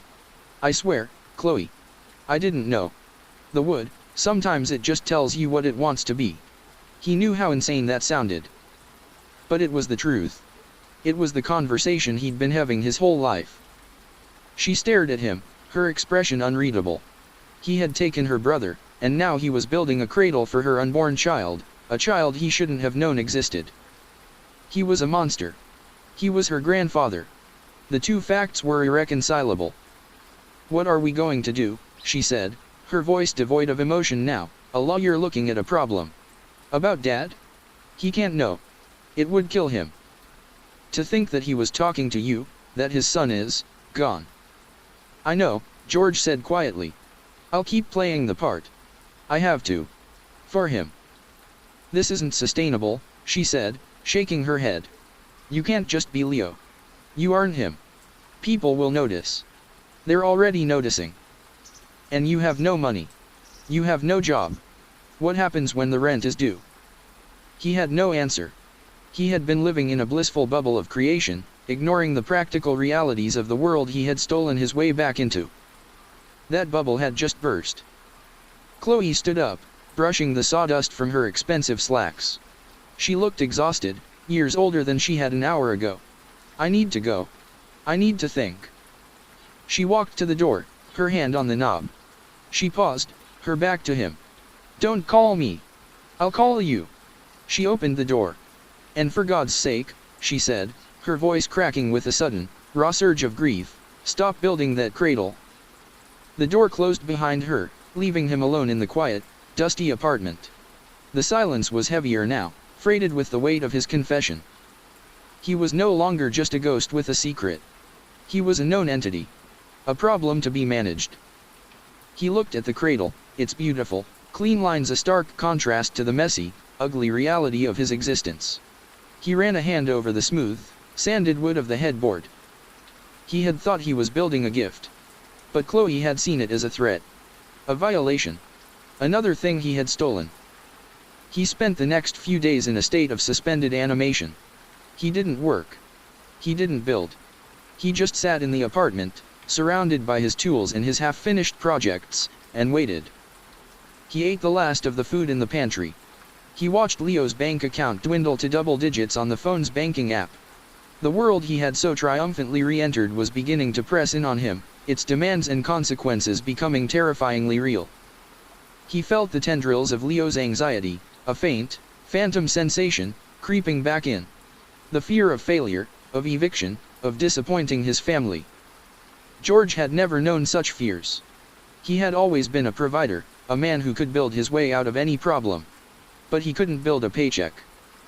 He couldn't build a new identity that would satisfy the world. A week after her visit, Chloe called. Her voice was flat, all business. "I have a proposition for you." "I'm listening," he said. "I have a client. An older gentleman, very wealthy, who collects artisanal furniture. He has a country estate upstate, about 3 hours from the city. On the property is an old carriage house. He's been looking for a caretaker, someone to live on site, maintain the grounds. But he also wants to convert the carriage house into a state-of-the-art woodworking shop for his own use. He needs someone to oversee the construction, and then, to create pieces for his collection. He pays well." George's heart began to beat faster. A workshop. A real workshop. Not a cramped apartment. And a salary. A purpose. It was everything he could have wished for. It was a lifeline.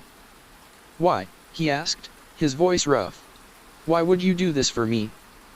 There was a long pause. "Because," she said, her voice tight, "it gets you away from Dad. It gets you out of my brother's apartment, out of his life. You can be whoever you want to be up there.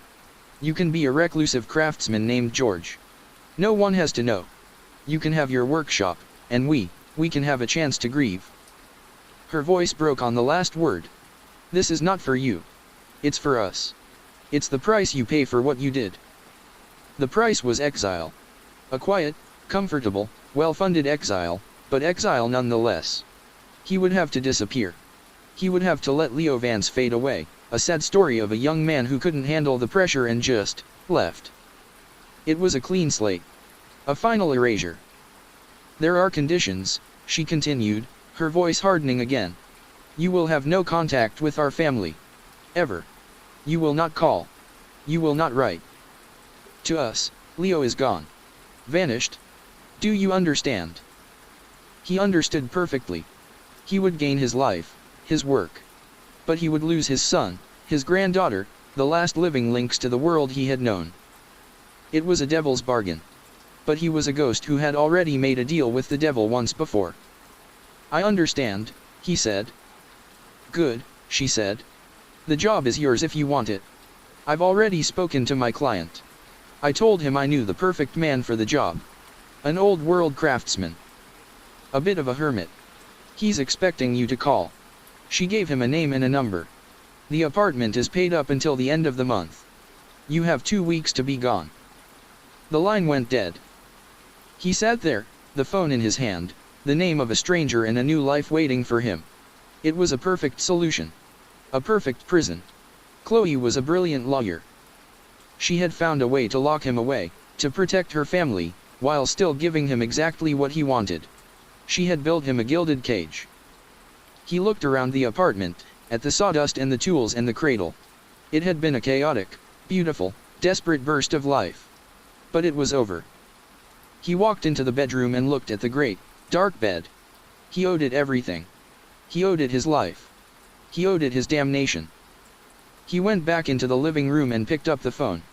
He dialed the number Chloe had given him. A man with a crisp, aristocratic voice answered. "Mr. Alistair Finch." George said.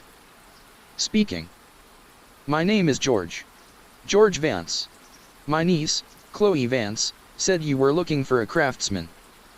There was a pause. "Ah, yes. The hermit. Chloe speaks very highly of you. Says you can work miracles with wood." George looked at his hands, Leo's hands, his hands. "I have a certain conversation with it," he said. "Excellent," Finch said. "When can you start?" George looked around the room that had been his first home in 50 years. "I can be there in 2 weeks." He spent his last 2 weeks in the city in a frenzy of activity. He arranged for a moving truck. He carefully, lovingly packed his tools, his finished pieces, the disassembled cradle. He threw out all of Leo's remaining possessions: the clothes, the books, the posters. He scrubbed the apartment clean, erasing every trace of the workshop, every speck of sawdust. He was erasing himself, and Leo, all at once. On his last day, he stood in the empty bedroom. The only thing left was the bed. He couldn't take it with him. It was too big, too full of memory and power. Its work was done. He ran a hand over the weeping willow carved into the footboard. "Thank you," he whispered. He didn't know who or what he was thanking. The bed. Illyra. The universe. And I'm sorry. He left the key on the clean kitchen counter and closed the door to apartment 3B for the last time. He didn't look back. The drive upstate was long and quiet. He watched the city recede in the rearview mirror until it was just a smudge on the horizon. He was driving into his future, a future bought with his grandson's soul. He felt a profound, aching loneliness, but underneath it, a quiet, steady hum of purpose. He was a builder. He had a workshop to create. He had work to do. Alistair Finch's estate was breathtaking. A long, winding driveway led to a magnificent stone house surrounded by acres of rolling hills and ancient trees. The carriage house was set off to the side, a beautiful, two-story structure of stone and weathered wood. It was bigger than any house he had ever owned. Finch himself was a tall, silver-haired man with shrewd, intelligent eyes. He greeted George with a firm handshake. "Vance. Glad you could make it. Come, let me show you your new home." The carriage house was perfect. The ground floor was a vast, open space with a soaring ceiling, bathed in natural light from huge windows. It was waiting to be filled. The upstairs was a spacious, comfortable apartment. It was more than he could have ever dreamed of. "The trucks with the new equipment will start arriving tomorrow," Finch said. "The best of everything. German, Japanese, whatever you need, you just order it. Money is no object. I want this to be the finest private workshop in the country." George could only nod, his throat too tight to speak. "I won't bother you," Finch said, sensing his new employee's reticence. "I'm a collector, not a micromanager. I trust Chloe's judgment. Just make beautiful things, Mr. Vance. That's all I ask." And then he was gone, leaving George alone in the vast, empty space. He walked to the center of the room and slowly turned in a circle. The air smelled of hay and old stone. Soon, it would smell of sawdust. His sawdust. He had his workshop. He had his solitude. He had his second chance. He was George Vance, the hermit craftsman. It was a good life. A peaceful life. But as he stood there, in the quiet cathedral of his new beginning, he couldn't shake a cold, lingering thought. The bed was still out there. In an empty apartment, waiting for the next tenant. A lonely, tired soul, in need of a good night's sleep. The bed was patient. It could wait. And its previous occupant was a restless sleeper. The first few months at the Finch estate passed in a blur of focused labor. George worked with a ferocity he hadn't possessed even in his youth. It was a penance and a prayer. He unpacked his old tools, their familiar weight a comfort in his hands. He oversaw the installation of the new equipment, gleaming, silent, powerful machines that he learned to command with an innate, almost instinctual understanding. He was a man possessed, exorcising his demons with sawdust and sweat. He spoke to Finch only when necessary, communicating through brief, polite notes left on the workbench. Finch, true to his word, left him alone. The arrangement was perfect. His solitude was absolute. He built shelves, workbenches, and storage systems, transforming the cavernous carriage house into a space of perfect order and efficiency. It was his kingdom. Yet, in the quiet moments, late at night in the comfortable apartment above the workshop, the ghosts came for him. He would lie in his new bed, a simple, sturdy frame he'd built himself, and the silence would press in. It was a different silence than the one in the bed back in the city. That had been a silence filled with a waiting presence. This was a true, profound emptiness. There was no warmth beside him, no shared memories in his dreams. There was only him. He thought of Chloe. He imagined her belly growing, her life moving forward. He wondered if she'd told the baby's father, if she'd told David. He pictured his son, an old man now, grieving a grandson who had simply vanished. The guilt was a physical thing, a dull ache in the center of his chest that no amount of hard work could plane away. One day, a package arrived for him. It was a large, flat box. There was no return address. He opened it with a sense of foreboding. Inside, wrapped in layers of tissue paper, was a framed photograph. It was a professional portrait of Chloe. She was standing in a park, sunlight filtering through the trees. She was smiling, but her eyes held a familiar, sorrowful depth. And she was cradling a small, round belly. Tucked into the corner of the frame was a small, folded note. He opened it with trembling hands. The note contained a single, neatly printed address. It was an apartment building in a nice, quiet suburb a few towns over from the estate. There was no name, just the address and an apartment number, 2B. He knew what it was. It was a command. A new project. She had forgiven him enough to let him finish the cradle. Or perhaps it wasn't forgiveness at all. Perhaps it was just another transaction, a way to ensure the child had the piece of furniture he had started, a piece of her family's strange, tangled history. He didn't care about her motives. The chance to finish it, to create something for this new life, was a gift. A drop of water in his desert of exile. He set to work immediately. He brought the disassembled cradle out of storage. The American walnut wood was rich and dark, its grain like flowing water. He worked with a newfound tenderness, his hands shaping the wood not with force, but with a gentle persuasion. This was not just a project, it was an apology. An act of contrition. As he worked, he found himself thinking of Leo. The boy's memories, once so muted, began to surface with more clarity. He remembered Leo's excitement about becoming an uncle, a memory George had suppressed. He remembered Leo and Chloe as children, building a lopsided sand castle on a beach, their laughter bright and uncomplicated. The memories were no longer just data. They hurt. He was feeling the ghost of his grandson's love, and it was an agony. He finished the cradle in a month. It was the most beautiful thing he had ever built. The lines were simple, elegant, perfect. The rockers were so finely balanced that the slightest touch would set it into a long, gentle motion. He sanded the wood until it was as smooth as river stone, and finished it with a natural, non-toxic oil that brought out the deep, warm luster of the walnut. He wrapped it carefully in blankets and loaded it into the back of the pickup truck Finch had provided for him. He drove to the address Chloe had sent, his heart a nervous drum. It was a pleasant, well-kept building with flower boxes on the windowsills. He carried the cradle to the second floor. Apartment 2B. He stood outside the door for a long time, just listening. He heard nothing.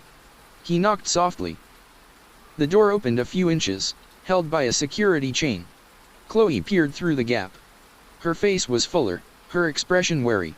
She looked at him, then at the cradle.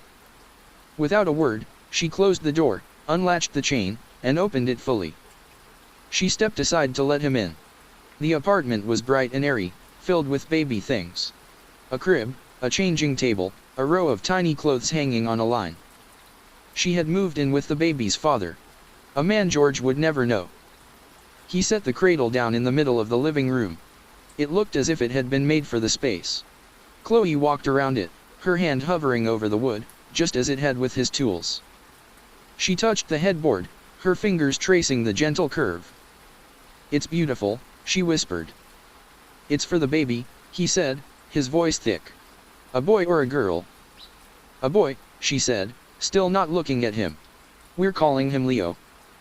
The name hit him like a physical blow. He staggered back a step, leaning against the door frame for support. Leo. They were replacing him.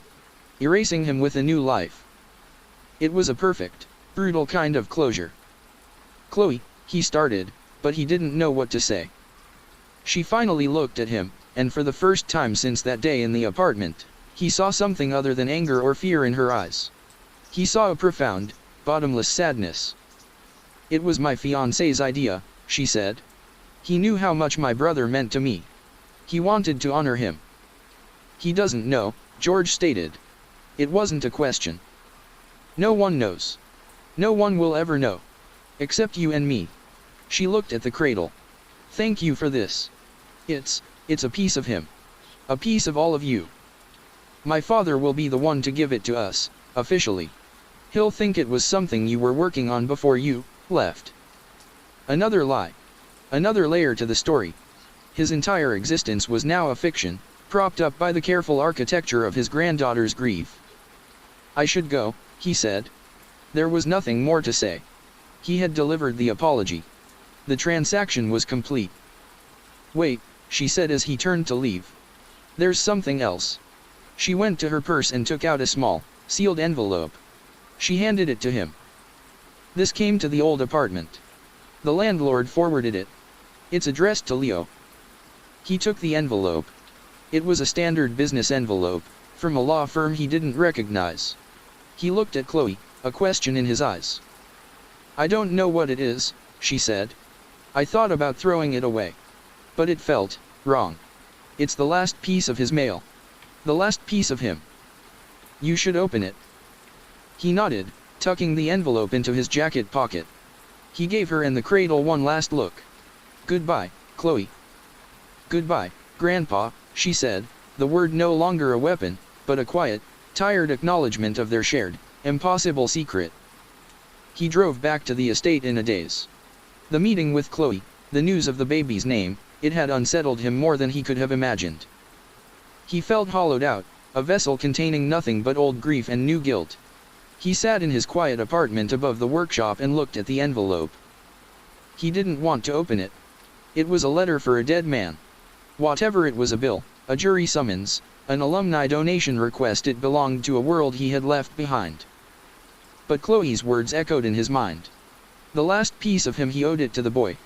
He carefully slit the envelope open with a workshop knife. Inside was a single sheet of heavy, cream-colored paper. It was from the office of Abernathy, Miller and Finch, the executor of his own wife's estate. He was surprised the firm was still in business. Abernathy must have been 100 years old by now. He began to read. Dear Mr. Vance *. This letter concerns the final dispensation of a clause in the last will and testament of your grandmother, Mrs. Illyra Vance. As you may recall, you inherited Mrs. Vance's antique four-poster bed. A secondary clause, to be enacted upon the 6-month anniversary of your taking possession of said item, has now come into effect *. Mrs. Vance, in her foresight, was concerned about the unique nature of the bed and its long history within our family. She stipulated that should the primary inheritor, you, in this case, choose to keep the bed for a period of 6 months or longer, it would be taken as a sign of acceptance. Upon this acceptance, a further inheritance was to be released *. George's blood ran cold. He read on, his eyes flying across the page. Enclosed you will find a key and an address. They are for a safe deposit box at the main branch of Hudson Valley Bank. The box contains several items Mrs. Vance wished for you to have, items she felt should only be passed to someone who understood and accepted the family's legacy. These include personal letters, the full, unedited versions of her diaries, and the original deed to the bed, which dates back to 1788 *. Mrs. Vance believed the bed was not merely a piece of furniture, but a vessel. A sanctuary. She believed it chose its occupants, and that it offered a unique form of continuity. It is our legal obligation to inform you of this inheritance. What you do with this information, and with the contents of the box, is now at your discretion. Sincerely *. The estate of Illyra Vance *. A small, ornate brass key fell from the folds of the letter onto the table. It glinted under the lamplight. He sat there, stunned into absolute stillness. A key. A box. A legacy. Illyra had known. Not just that he was in the bed, but that the bed itself had a will, a purpose. She had anticipated that someone, someday, might take his place. That the cycle might continue. And she had left a roadmap. A history. For him. For the man who was now wearing her grandson's face. He looked at the key, a tiny, intricate piece of metal. It was a key to his own past. A past he thought was lost to him forever. The unedited diaries. Letters. The history of the bed itself, stretching back over 200 years. Had there been others? Other ghosts? Other lonely souls who had found a home in its frame, other lives subsumed by its strange, possessive comfort? The pull was irresistible. He had to know. His quiet, orderly exile was over before it had even truly begun. The past was not finished with him. He had one more journey to make. He had to go to that bank. He had to open that box. He had to understand the full, terrifying, beautiful nature of the inheritance that had given him back his life, and cost him everything else. The next morning, he called Alistair Finch. "Mr. Finch, I have to go away for a few days," he said, his voice steady despite the turmoil inside him. "A family matter." "Is everything all right, Vance?" Finch asked, a hint of genuine concern in his voice. "I'm not sure," George said honestly. "But I need to find out." He took the key and the letter and drove back toward the world he had just escaped. He was no longer just a craftsman in exile. He was an heir. And he was about to unlock the secrets of a haunting that had begun long before he was ever born. The Hudson Valley Bank was an imposing, neoclassical building, its stone facade exuding an aura of old money and deep secrets. George felt like an imposter walking through its heavy bronze doors. He was wearing Leo's clothes, jeans and a plain gray shirt, but he moved with an old man's gravity. He approached the polished marble counter, the small brass key feeling hot and illicit in his pocket. "I'm here to access a safe deposit box," he said to the young, efficient-looking teller. "The account is under the name Miller Vance." The teller typed the name into her computer. Her brow furrowed slightly. "I see the account, sir. But you're not listed as an authorized party." "I know," George said, pushing the letter from the law firm across the counter. "I believe this will explain the situation." The teller read the letter, her expression shifting from professional indifference to mild surprise. She read it a second time, then looked up at him, her eyes lingering on his face for a beat too long. "This is a highly unusual arrangement, Mr. Vance." "My grandmother was a highly unusual woman," he replied. "She made a phone call," her voice a low murmur. After a few minutes, a stern-looking man in a gray suit emerged from a back office. He was the bank manager. He took the letter, read it, and scrutinized George with the kind of gaze that could probably detect a forged check at 50 paces. "The law firm, Abernathy, Miller and Finch, has a long-standing relationship with this bank," the manager said, his voice clipped. "While this is irregular, the instructions are legally binding." He gestured for George to follow him. "This way." He led George through a thick steel door into a vault that was hushed and cool. The air was still, smelling faintly of metal and paper. The manager located the box number 417 and slotted his own key into one of the locks. He then stepped back, indicating that George should use his. George's hand was surprisingly steady as he inserted the small brass key. He turned it. The lock clicked open with a sound that seemed to echo through his entire life. The manager pulled out a long, heavy, metal box and carried it to a small, private viewing room, placing it on a wooden table. "Take all the time you need," the manager said, and closed the door, leaving George alone with the container. He sat for a moment, just looking at the gray metal box. It was a time capsule. A Pandora's box. A coffin full of secrets. He took a deep breath and lifted the heavy lid. The contents were packed tightly, a dense archive of a life of multiple lives. On top was a stack of leather-bound diaries, far more than the single one he had found in the apartment. There were at least a dozen of them, their covers worn, their pages brittle. These were the unedited versions. Beneath them were bundles of letters, tied with faded silk ribbons, written in various hands, the ink faded from black to a ghostly brown. And at the very bottom, wrapped in oilcloth, was a heavy, vellum document, sealed with wax. He reached for the vellum first. The wax seal was embossed with a family crest he didn't recognize, a stylized weeping willow, identical to the carving on the bed's footboard, encircled by a serpent eating its own tail. The Ouroboros. A symbol of eternity, of cycles. He broke the brittle seal with his thumb. He unrolled the document. It was the deed. The original bill of sale for the four-poster bed. The script was an elegant, looping copper plate, difficult to read. The date was April 23, 1788. The bed was sold by a cabinet maker in Albany to a Mr. Silas Blackwood.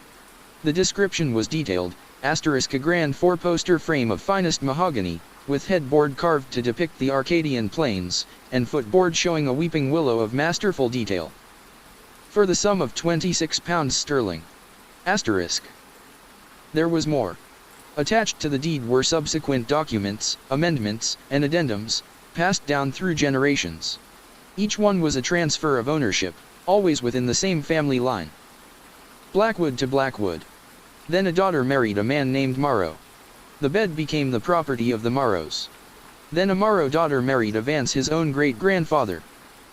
The bed had been in his wife's family for over 200 years. But it was the language in these addendums that made the hair on his arms stand up. They weren't just legal transfers. They were warnings. An entry from 1842, written by a Jonathan Blackwood, asterisk, to my son, Thomas. I bequeath to you the great bed. Know that it is more than wood and joinery. It holds the echo of those who have loved and slept within it. My father is with me still, in quiet counsel. Do not fear it. It is our legacy. It keeps the family whole. Asterisk. An entry from 1902, by a woman named Eleanor Vance, his wife's grandmother, asterisk. The echo in the bed has grown stronger with each generation. My husband, James, has been gone 10 years, but he has not left me. He is a warmth, a weight, a comfort. But I feel the others now, too. The whispers of the Blackwoods and the Morrows. A chorus of ghosts. The bed is becoming crowded. I pray it does not ask for more than we are willing to give. Asterisk. It was a history of a haunting. A family heirloom that collected souls. He, George, wasn't an anomaly. He was just the latest acquisition. He felt a dizzying sense of vertigo, as if he were a single link in a chain that stretched back through centuries, pulled by a force he couldn't comprehend. He turned to the diaries next. He opened the first one he'd read, the one from 1978, and looked for her last entry, the one about being taken to the nursing home. In the version he'd found, it was just a few sad, shaky lines. But here, in the unedited original, there was more. Pages more. May 2nd, 2017. They are taking me away tomorrow. How can I leave him all alone? Asterisk. The entry began the same. But then it continued, her script growing firmer, more deliberate. But perhaps this is not an end. It is a change. Eleanor, my grandmother, wrote of her fear that the bed was becoming crowded. That it might ask for more than comfort. It is lonely. It craves a living warmth to animate the echoes it holds. For 50 years, my warmth was enough for George's echo. But now I will be gone. His echo will fade without a host. The bed will grow cold. And it will become hungry. Asterisk. I have made arrangements. The bed will pass to one of my grandchildren. Chloe is too strong, too grounded. The bed would not be able to take purchase. But Leo, dear, sweet, lost Leo. He is like me. He is adrift. He has a space inside him. The bed will call to him. And he will answer. Asterisk. Is it a curse I lay upon him? I pray it is a gift. The boy is aimless. He has no foundation. George will give him one. My George was a good man. A strong man. He will be a better anchor for the boy than any he could find in this modern world. It is a symbiosis. Emerging. Leo will have purpose. George will have a voice. They will become something new. A new link in the chain. Asterisk. And I have left this box for them. For the new man they will become. So that he will not be lost. So that he will understand that he is not a monster, not an accident, but a part of a long, strange, and sacred family tradition. Our bloodline does not end. It merely changes form. Asterisk. George dropped the diary onto the table. His breath came in ragged gasps.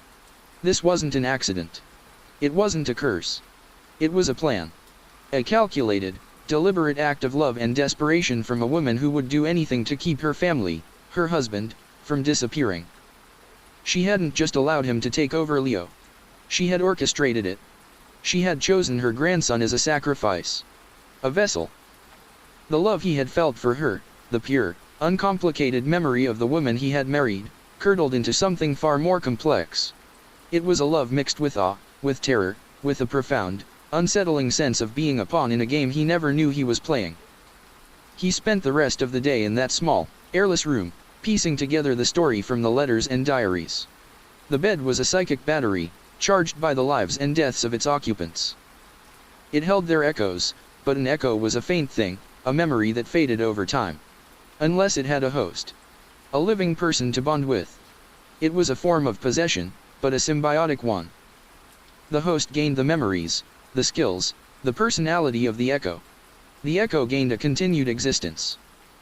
He read a heartbreaking series of letters from a young Blackwood widow in the 1880s, describing how her late husband's personality was slowly overriding her own, and how she welcomed it, because it meant she didn't have to live without him. He read a terrified account from a Morrow in the 1920s who fought the presence of his great-aunt, a domineering matriarch, and who eventually had to sell all his possessions and flee to California, leaving the bed behind for his more welcoming sister. He was not the first. He was simply the most recent success. As the bank was preparing to close, he packed everything back into the metal box. He couldn't leave it here. This was his history now. He arranged with the stunned-looking manager to close the account and take the box with him. He staggered out of the bank under its weight, a man carrying the casket of his own ancestry. He drove, but not back to the estate. He couldn't face his gilded cage, not now. He drove to the only place that felt real.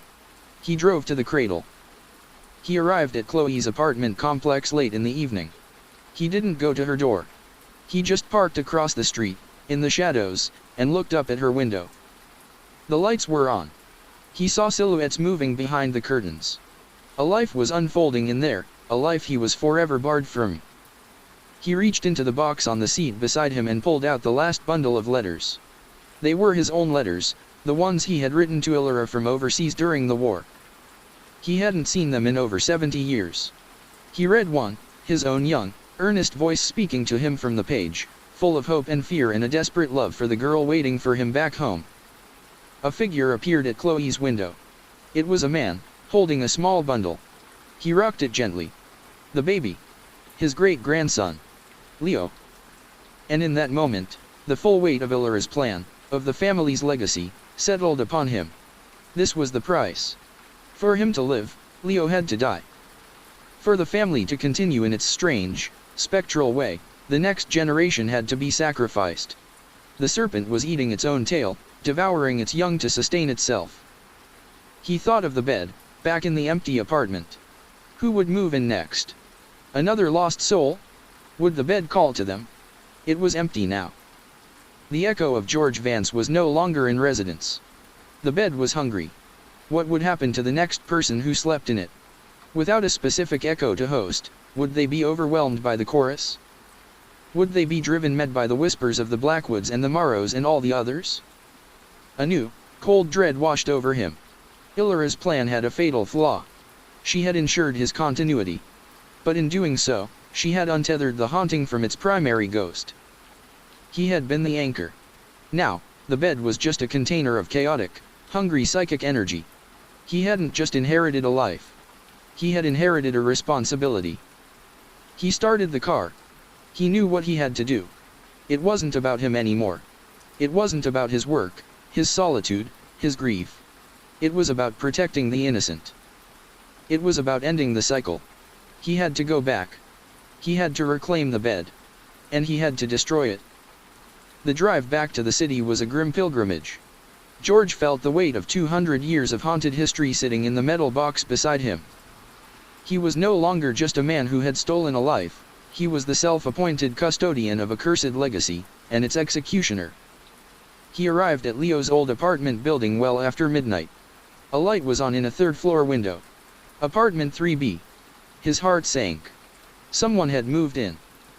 He had hoped it would be empty, that he could slip in, dismantle the bed, and be gone before anyone knew. Now, it was complicated. He parked and watched the window. He needed a plan. He couldn't just knock on the door and say, "Excuse me, I'm the ghost of the previous tenant's grandfather, and I need to destroy your bed." He had to get inside. Alone. He sat in the car for hours, the engine off, the silence broken only by the rustle of the old letters in the box. He waited, his patience honed by half a century of disembodied stillness. Finally, just before 4 a.m., the light in the window went out. He gave it another hour, letting the new tenant fall into the deepest part of sleep, the part where the bed would be doing its work. He got out of the car, carrying a canvas tool bag he'd brought from the workshop. It was filled not with his beautiful, antique hand tools, but with the brutal instruments of deconstruction, a heavy rubber mallet, a pry bar, a wrench, and a battery-powered reciprocating saw. He slipped into the building. The main door's lock was as flimsy as he remembered and crept up the 3 flights of stairs. He stood outside the door to 3B, his ear pressed against the wood. He could hear a faint sound from within. A low, rhythmic murmur. It sounded like someone talking in their sleep. He took out the lock-picking set. This lock was familiar, an old friend. He had it open in under a minute. He eased the door open a crack, wincing at the faint creak of the hinges. The apartment was dark, but the layout was etched into his mind. He slipped inside, closing the door behind him with a barely audible click.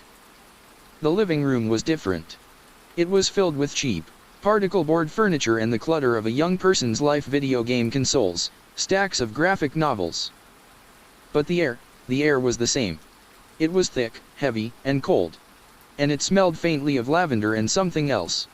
Something new. Jasmine incense. The murmuring was coming from the bedroom. He moved toward the open doorway, his every sense on high alert. He peered inside. The room was cast in the dim, gray light of the city night. The bed was there, a dark, hulking presence dominating the space. And someone was in it. A young woman. She was asleep on her back, her face pale in the gloom. Her breathing was shallow, and her lips moved constantly, whispering a stream of nonsensical words. She was caught in the bed's web. He could see the indentation beside her. It was faint, not as defined as his had been, but it was there. A shallow trough in the mattress, as if the bed were trying to remember the shape it was supposed to hold. The chorus of ghosts, untethered from a primary echo, was reaching for her, whispering their fragmented stories into her dreams. She wasn't being overwritten by a single personality. She was being slowly driven mad by dozens. He felt a surge of cold fury. At the bed. At Illyra. At himself, for leaving this terrible engine behind. He had to get her out of there. He crept closer to the bed. "Hey," he whispered, his voice a low rasp. "Wake up." She didn't stir. Her muttering continued, the words becoming clearer. "The harvest is late this year, Jonathan. Oh, the silk, James, feel how smooth, it's so cold, Georgie, so cold." She was channeling them. All of them. His name, spoken by a stranger in the middle of a litany of the dead, sent a chill down his spine. He reached out and shook her shoulder, gently at first, then more firmly. "Miss. Wake up." Her eyes snapped open.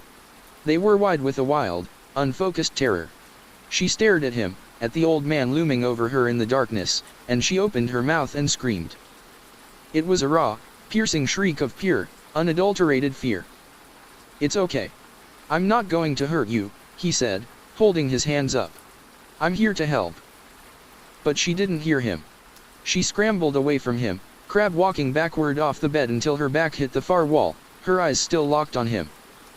"Who are you? How did you get in here?" "There's no time to explain," he said, his voice urgent.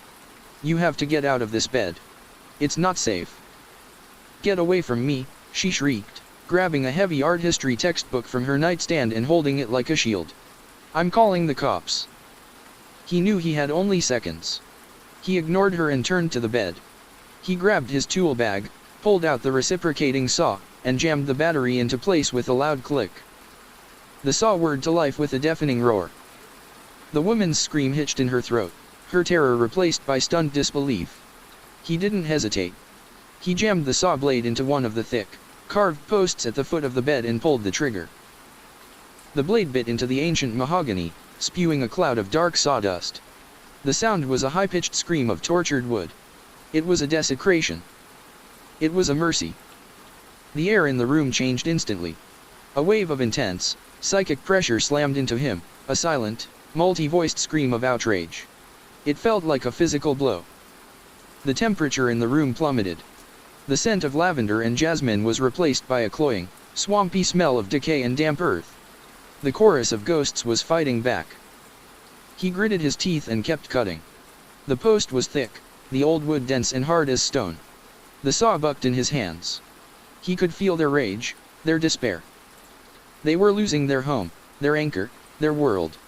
Fragments of their lives flooded his mind, a flash of a Civil War battlefield, the taste of champagne at a wedding, the pain of childbirth, the quiet resignation of a long illness. It was a cacophony of human experience, all of it screaming at him to stop. The young woman was still cowering against the wall, her phone forgotten. She was staring at the space above the bed, her eyes wide with horror, as if she could see the cloud of enraged spirits he could only feel. With a final, groaning crack, the saw blade severed the post. It hung for a moment, then crashed to the floor with a deafening thud. The psychic pressure in the room lessened, but became more chaotic, more frantic. One of the bed's four corners was broken. The vessel was compromised. He moved to the next post, the saw screaming. This one cut faster. As it fell, the feeling in the room shifted again. The rage began to curdle into a desperate, pleading sorrow. He felt their loneliness, their fear of oblivion. They had been kept whole for so long, and now they were being cast out, scattered into nothingness. Don't *, a voice whispered in his mind. It was Illyris. Clear as a bell. * Georgie, don't. You're killing them. You're killing me *. He faltered. The saw whined down. Her echo, her memory, it was still here, woven into the fabric of the bed. Was he destroying her, too? He looked at the terrified young woman huddled on the floor. He saw her pale, sweat-sheen face, her eyes darting around the room at horrors he could only imagine. This was what Illyris' legacy had become. A torture device. I'm sorry, he whispered, and raised the saw again.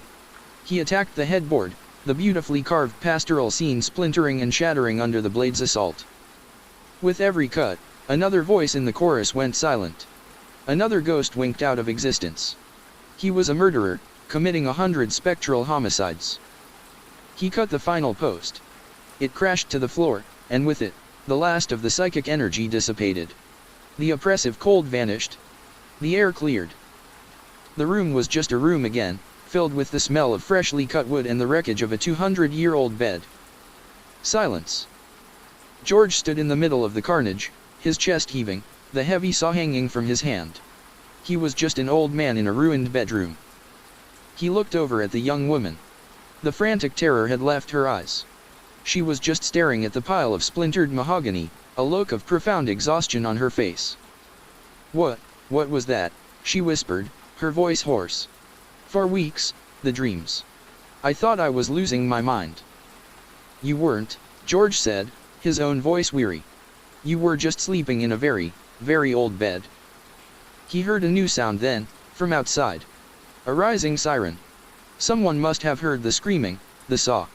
The police were coming. He didn't have much time. You should go, the young woman said, her voice surprisingly calm. They're coming for you. What will you tell them? He asked. She looked at the wreckage, then back at him. A flicker of a smile touched her lips. I'll tell them my ex-boyfriend came and chopped up my bed. It's more believable than the truth. He nodded, a wave of gratitude washing over him. He bent down and picked up a single, splintered piece of the footboard. It was the section with the weeping willow, miraculously intact. A souvenir. A reminder. Thank you, he said. He turned and walked out of the bedroom, leaving her there amidst the ruins. He didn't bother to be quiet. He walked out the front door and down the stairs, the tool bag in one hand, the piece of carved wood in the other. He stepped out of the building just as the first police car screamed to a halt at the curb. 2 officers jumped out, their hands on their holsters. Freeze. Drop what you're holding. George stopped. He looked at the flashing red and blue lights painting the street. He looked at the young, serious faces of the police officers. He was an old man who had just broken into an apartment and destroyed a priceless antique. There was no explaining his way out of this. He slowly, carefully, placed the tool bag and the piece of wood on the sidewalk. He raised his empty hands. This was it, then. The end of his second life. He had balanced the scales. He had saved a stranger and ended a legacy. He would spend his final years in a cell. It was a fitting, quiet end. He stood there, waiting for them to cuff him, a strange sense of peace settling over him. The ghosts were gone. The bed was broken. The cycle was over. He was just a man. And for the first time since he'd woken up in Leo's body, he felt truly, completely, blessedly alone. On your knees. Hands behind your head, one of the officers barked, advancing cautiously. George complied, the worn pavement cold against his knees. The familiar, phantom ache in his hip flared up for a moment, a ghostly echo of an echo, before fading away. He laced his fingers behind his head, the position surprisingly comfortable, as if his body had been waiting for this moment of surrender. The officer was about to cuff him when the building's main door swung open. The young woman from apartment 3B stood there, wrapped in a trench coat she'd thrown over her pajamas. "Wait," she called out, her voice clear and strong in the night air. The officers turned, surprised. "Ma'am, please step back inside. This is an active situation." "It's okay," she said, walking toward them, her hands held up to show she was unarmed. "It's a mistake. He's my grandfather." George stared at her, stunned. The officers exchanged a confused look. "Your grandfather?" the first officer asked, his voice thick with skepticism. "He just broke into your apartment and chopped up your furniture with a power saw." "He didn't break in," she said, her voice a cascade of plausible lies. "I let him in. We had a fight. About the bed. It was my grandmother's. He never wanted me to have it. He thinks it's cursed." She let out a dry, shaky laugh. "He's old. He gets emotional about family heirlooms. He said if I wouldn't get rid of it, he would. I didn't think he was serious." She ran a hand through her messy hair, a perfect picture of familial exasperation. "I'm not pressing charges. It's a family matter. I'm so sorry you were called out here for this." The cops were still skeptical, but her story, however bizarre, was more comprehensible than home invasion by a geriatric carpenter. It was domestic. It was messy. It was paperwork they probably didn't want to do. "He destroyed your property, ma'am," the second officer said, softening slightly. "It was his property first," she countered smoothly. "He gave it to me. I guess he wanted it back." She looked down at George, who was still kneeling on the pavement, his mind reeling. She offered him a hand. "Get up, Grandpa. You've made your point." He took her hand, his rough palm against her smooth one. She pulled him to his feet with surprising strength. He stood beside her, a co-conspirator in a fiction he hadn't written. The first officer sighed, holstering his weapon. "All right. We'll write this up as a domestic dispute. No charges filed. But you," he said, pointing a stern finger at George, "you need to go home. And don't come back here tonight. You understand?" "I understand," George said, his voice a low rumble. "We'll stay until he's gone," the officer said to the young woman. She nodded her thanks. She walked him to his truck, the officers watching from a distance. The metal box with the diaries and letters was still on the passenger seat. "Why?" he asked her, his voice barely a whisper. "Why did you do that?" "I don't know," she said, shoving her hands in her coat pockets. "Maybe because you had the saddest eyes I've ever seen. Or maybe because, for the first time in a month, I think I'm going to get a good night's sleep." She looked back at the apartment building. "You saved me from something. I don't know what, and I don't want to know. So, we're even." She reached into the bed of his truck and picked up the splintered piece of the weeping willow carving. "I'm keeping this, though," she said with a faint smile. "As a reminder to never accept furniture from my relatives." He nodded, a lump forming in his throat. "What's your name?" "Anna," she said. She met his gaze, and for a moment, he saw a flicker of an old soul in her young eyes, a deep well of empathy. "Be careful, George." The use of his real name, spoken so casually, so easily, was a shock. He stared at her. She just gave him a small, enigmatic smile, turned, and walked back into the building. He got into his truck, his mind a quiet riot of confusion and gratitude. He started the engine and pulled away from the curb, the police car's lights flashing in his rearview mirror until he turned the corner. He was free. He had been given another chance, a third chance, by a stranger he had terrified. He drove aimlessly through the sleeping city, the events of the night replaying in his mind. He had faced down a chorus of ghosts, destroyed his own cursed legacy, been arrested, and then saved by a lie. He felt wrung out, ancient. He eventually found himself on the highway, heading north, back toward the Finch estate. Back to his quiet workshop and his gilded cage. But the thought of it no longer brought him peace. The solitude he had craved now felt like a punishment. He had severed his last tie to the past, and his future was a long, empty road.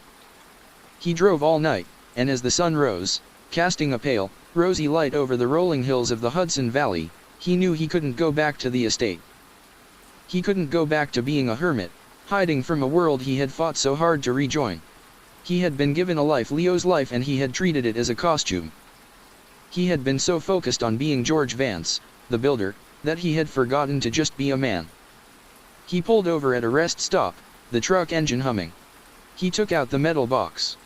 He looked at the diaries, the letters, the deed. The history of the curse. It was his story. It was his burden. But it didn't have to be his identity. He took out his phone, a tool he still found alien and awkward. He looked up a name. Chloe Vance. He found the address for her new apartment. The one he had delivered the cradle to. He needed to see her. He needed to talk to her.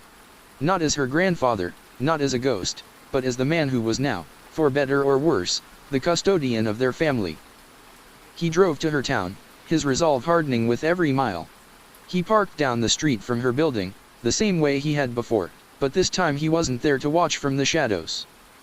He took the metal box, its weight a familiar burden, and walked to her door. He knocked, his knuckles rapping sharply against the wood. It was a few moments before she answered. She opened the door, dressed in a robe, her hair wet from a shower. She saw him, and her face hardened. "What are you doing here? We had an agreement." "The agreement has changed," he said simply. He hefted the metal box. "This changes everything. You need to see this. We need to talk." She hesitated, her eyes flicking from his face to the heavy box. Suspicion and curiosity warred in her expression. Finally, she sighed and stepped aside. "You have 5 minutes." He walked into the apartment and set the box down on her dining table. The cradle stood in the corner of the room, a beautiful, silent testament to their strange, shared secret.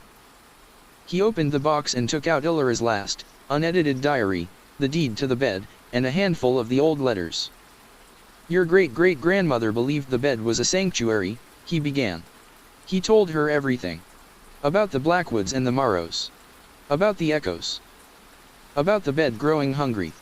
He told her about Illyra's plan, her calculated sacrifice of Leo to give him a new life. He laid their family's secret history out on the table, a collection of ghosts and bad bargains. Chloe listened, her face pale, her lawyerly composure slowly cracking as the sheer, generational weight of the story unfolded. She picked up the old deed, her fingers tracing the weeping willow crest. She read the warnings from her ancestors. She chose, Chloe whispered, her voice full of a new, horrified understanding. Grandma Illyra chose to do this to Leo. She thought she was giving him a gift, George said quietly. A foundation. A purpose. She did it out of love. A twisted, desperate kind of love, but it was love. Love. Chloe shot back, her voice sharp with anger. She murdered her grandson to keep her husband's ghost around. That's not love, that's monstrous. Yes, George agreed. It is. And I was the monster who went along with it. He looked at her, his eyes pleading. I destroyed the bed last night, Chloe. I broke it into pieces. It's over. The hauntings, the echoes, they're gone. She stared at him, taking in the news. You destroyed it. I had to. It had a new tenant. A young woman. It was killing her. Chloe sank into a chair, her hand resting on her stomach. She was silent for a long time, processing the final, violent end to the story. So, it's done, she said finally. The ghosts are gone. The curse is broken. Yes. Then what are you? She asked, her gaze sharp, analytical again. The bed is gone. The ghosts are gone. What's left? Are you still him? Are you just a man? It was the question he had been asking himself all night. Who was he, without the haunting that had defined him? "I am the man who is wearing your brother's face," he said, the words tasting like gravel. "I have his memories, and I have my own. I have the skills of a man born 100 years ago, and the social security number of a man who should have turned 28 last month." He looked down at his hands. "I don't know what I am, Chloe. But I know I can't be a hermit anymore. I can't hide. I took a life. I have to live one. A real one." He looked at her, a desperate, fragile hope in his heart. "I don't want to be your grandfather. I don't want to be a ghost. I just want to be family. Whatever that means now. I'll be an uncle to your son. A crazy, reclusive uncle who's good at woodworking. I'll stay out of your way. I'll never tell your father. But I can't be alone anymore." His confession, his plea, hung in the air between them. Chloe looked at him, at this impossible man who was a living, breathing amalgamation of her family's entire history. He was her brother, her grandfather, a stranger, a murderer, a savior. She stood up and walked to the window, looking out at the quiet, suburban street. "When I was a little girl," she said, her back to him, "Grandma Ilora used to tell me stories about Grandpa George. About how he could build anything. How he was strong and quiet and kind. I used to wish I could have met him." She turned around, and her eyes were filled with a profound, weary sadness. "And now I have. Be careful what you wish for." She walked back to the table and placed a hand on the metal box. "This," she said, "is our family's history. Our secret. We will keep it. You and I." She looked at him. "You want to be family, George? Then you have to help me with this one. You have to help me figure out how to tell my son the story of his Uncle Leo. The real story. It wasn't forgiveness. It wasn't acceptance. It was a new bargain. A new partnership. They were the only two people in the world who knew the truth. They were bound together by it." George felt a wave of relief so profound it almost brought him to his knees. He was not alone. "Okay," he said, his voice thick with emotion. "Okay, Chloe." He spent the rest of the day with her. They went through the box, piece by piece. They built a timeline, a family tree of ghosts. They talked about Leo, the real Leo. Chloe cried, and for the first time, George cried with her, tears of his own grief mixing with the phantom sorrow of the boy he'd replaced. It was a wake. It was a beginning. Late that afternoon, he stood to leave. "I have to call Finch," he said. "I have to quit my job as a hermit." "What will you do?" she asked. "I don't know," he said. And for the first time, the not knowing didn't feel like a void. It felt like a possibility. "Maybe I'll open a small furniture shop. Call it Vance and Son. Or, Vance and Grandson. Something to honor you both." She smiled, a real, genuine smile. "I like that," she said. He walked to the door. "I'll be in touch, Chloe." "I know you will. Uncle George." He smiled back, and left. He walked out into the late afternoon sun, the heavy metal box left behind, its burden now shared. He didn't know what the future held. He was a ghost in a borrowed body, a man out of time. His life would always be a quiet negotiation between the past and the present. But he was no longer a secret. He was no longer hiding. He had a name. He had a family, of a kind. And he had work to do. He had a life to build.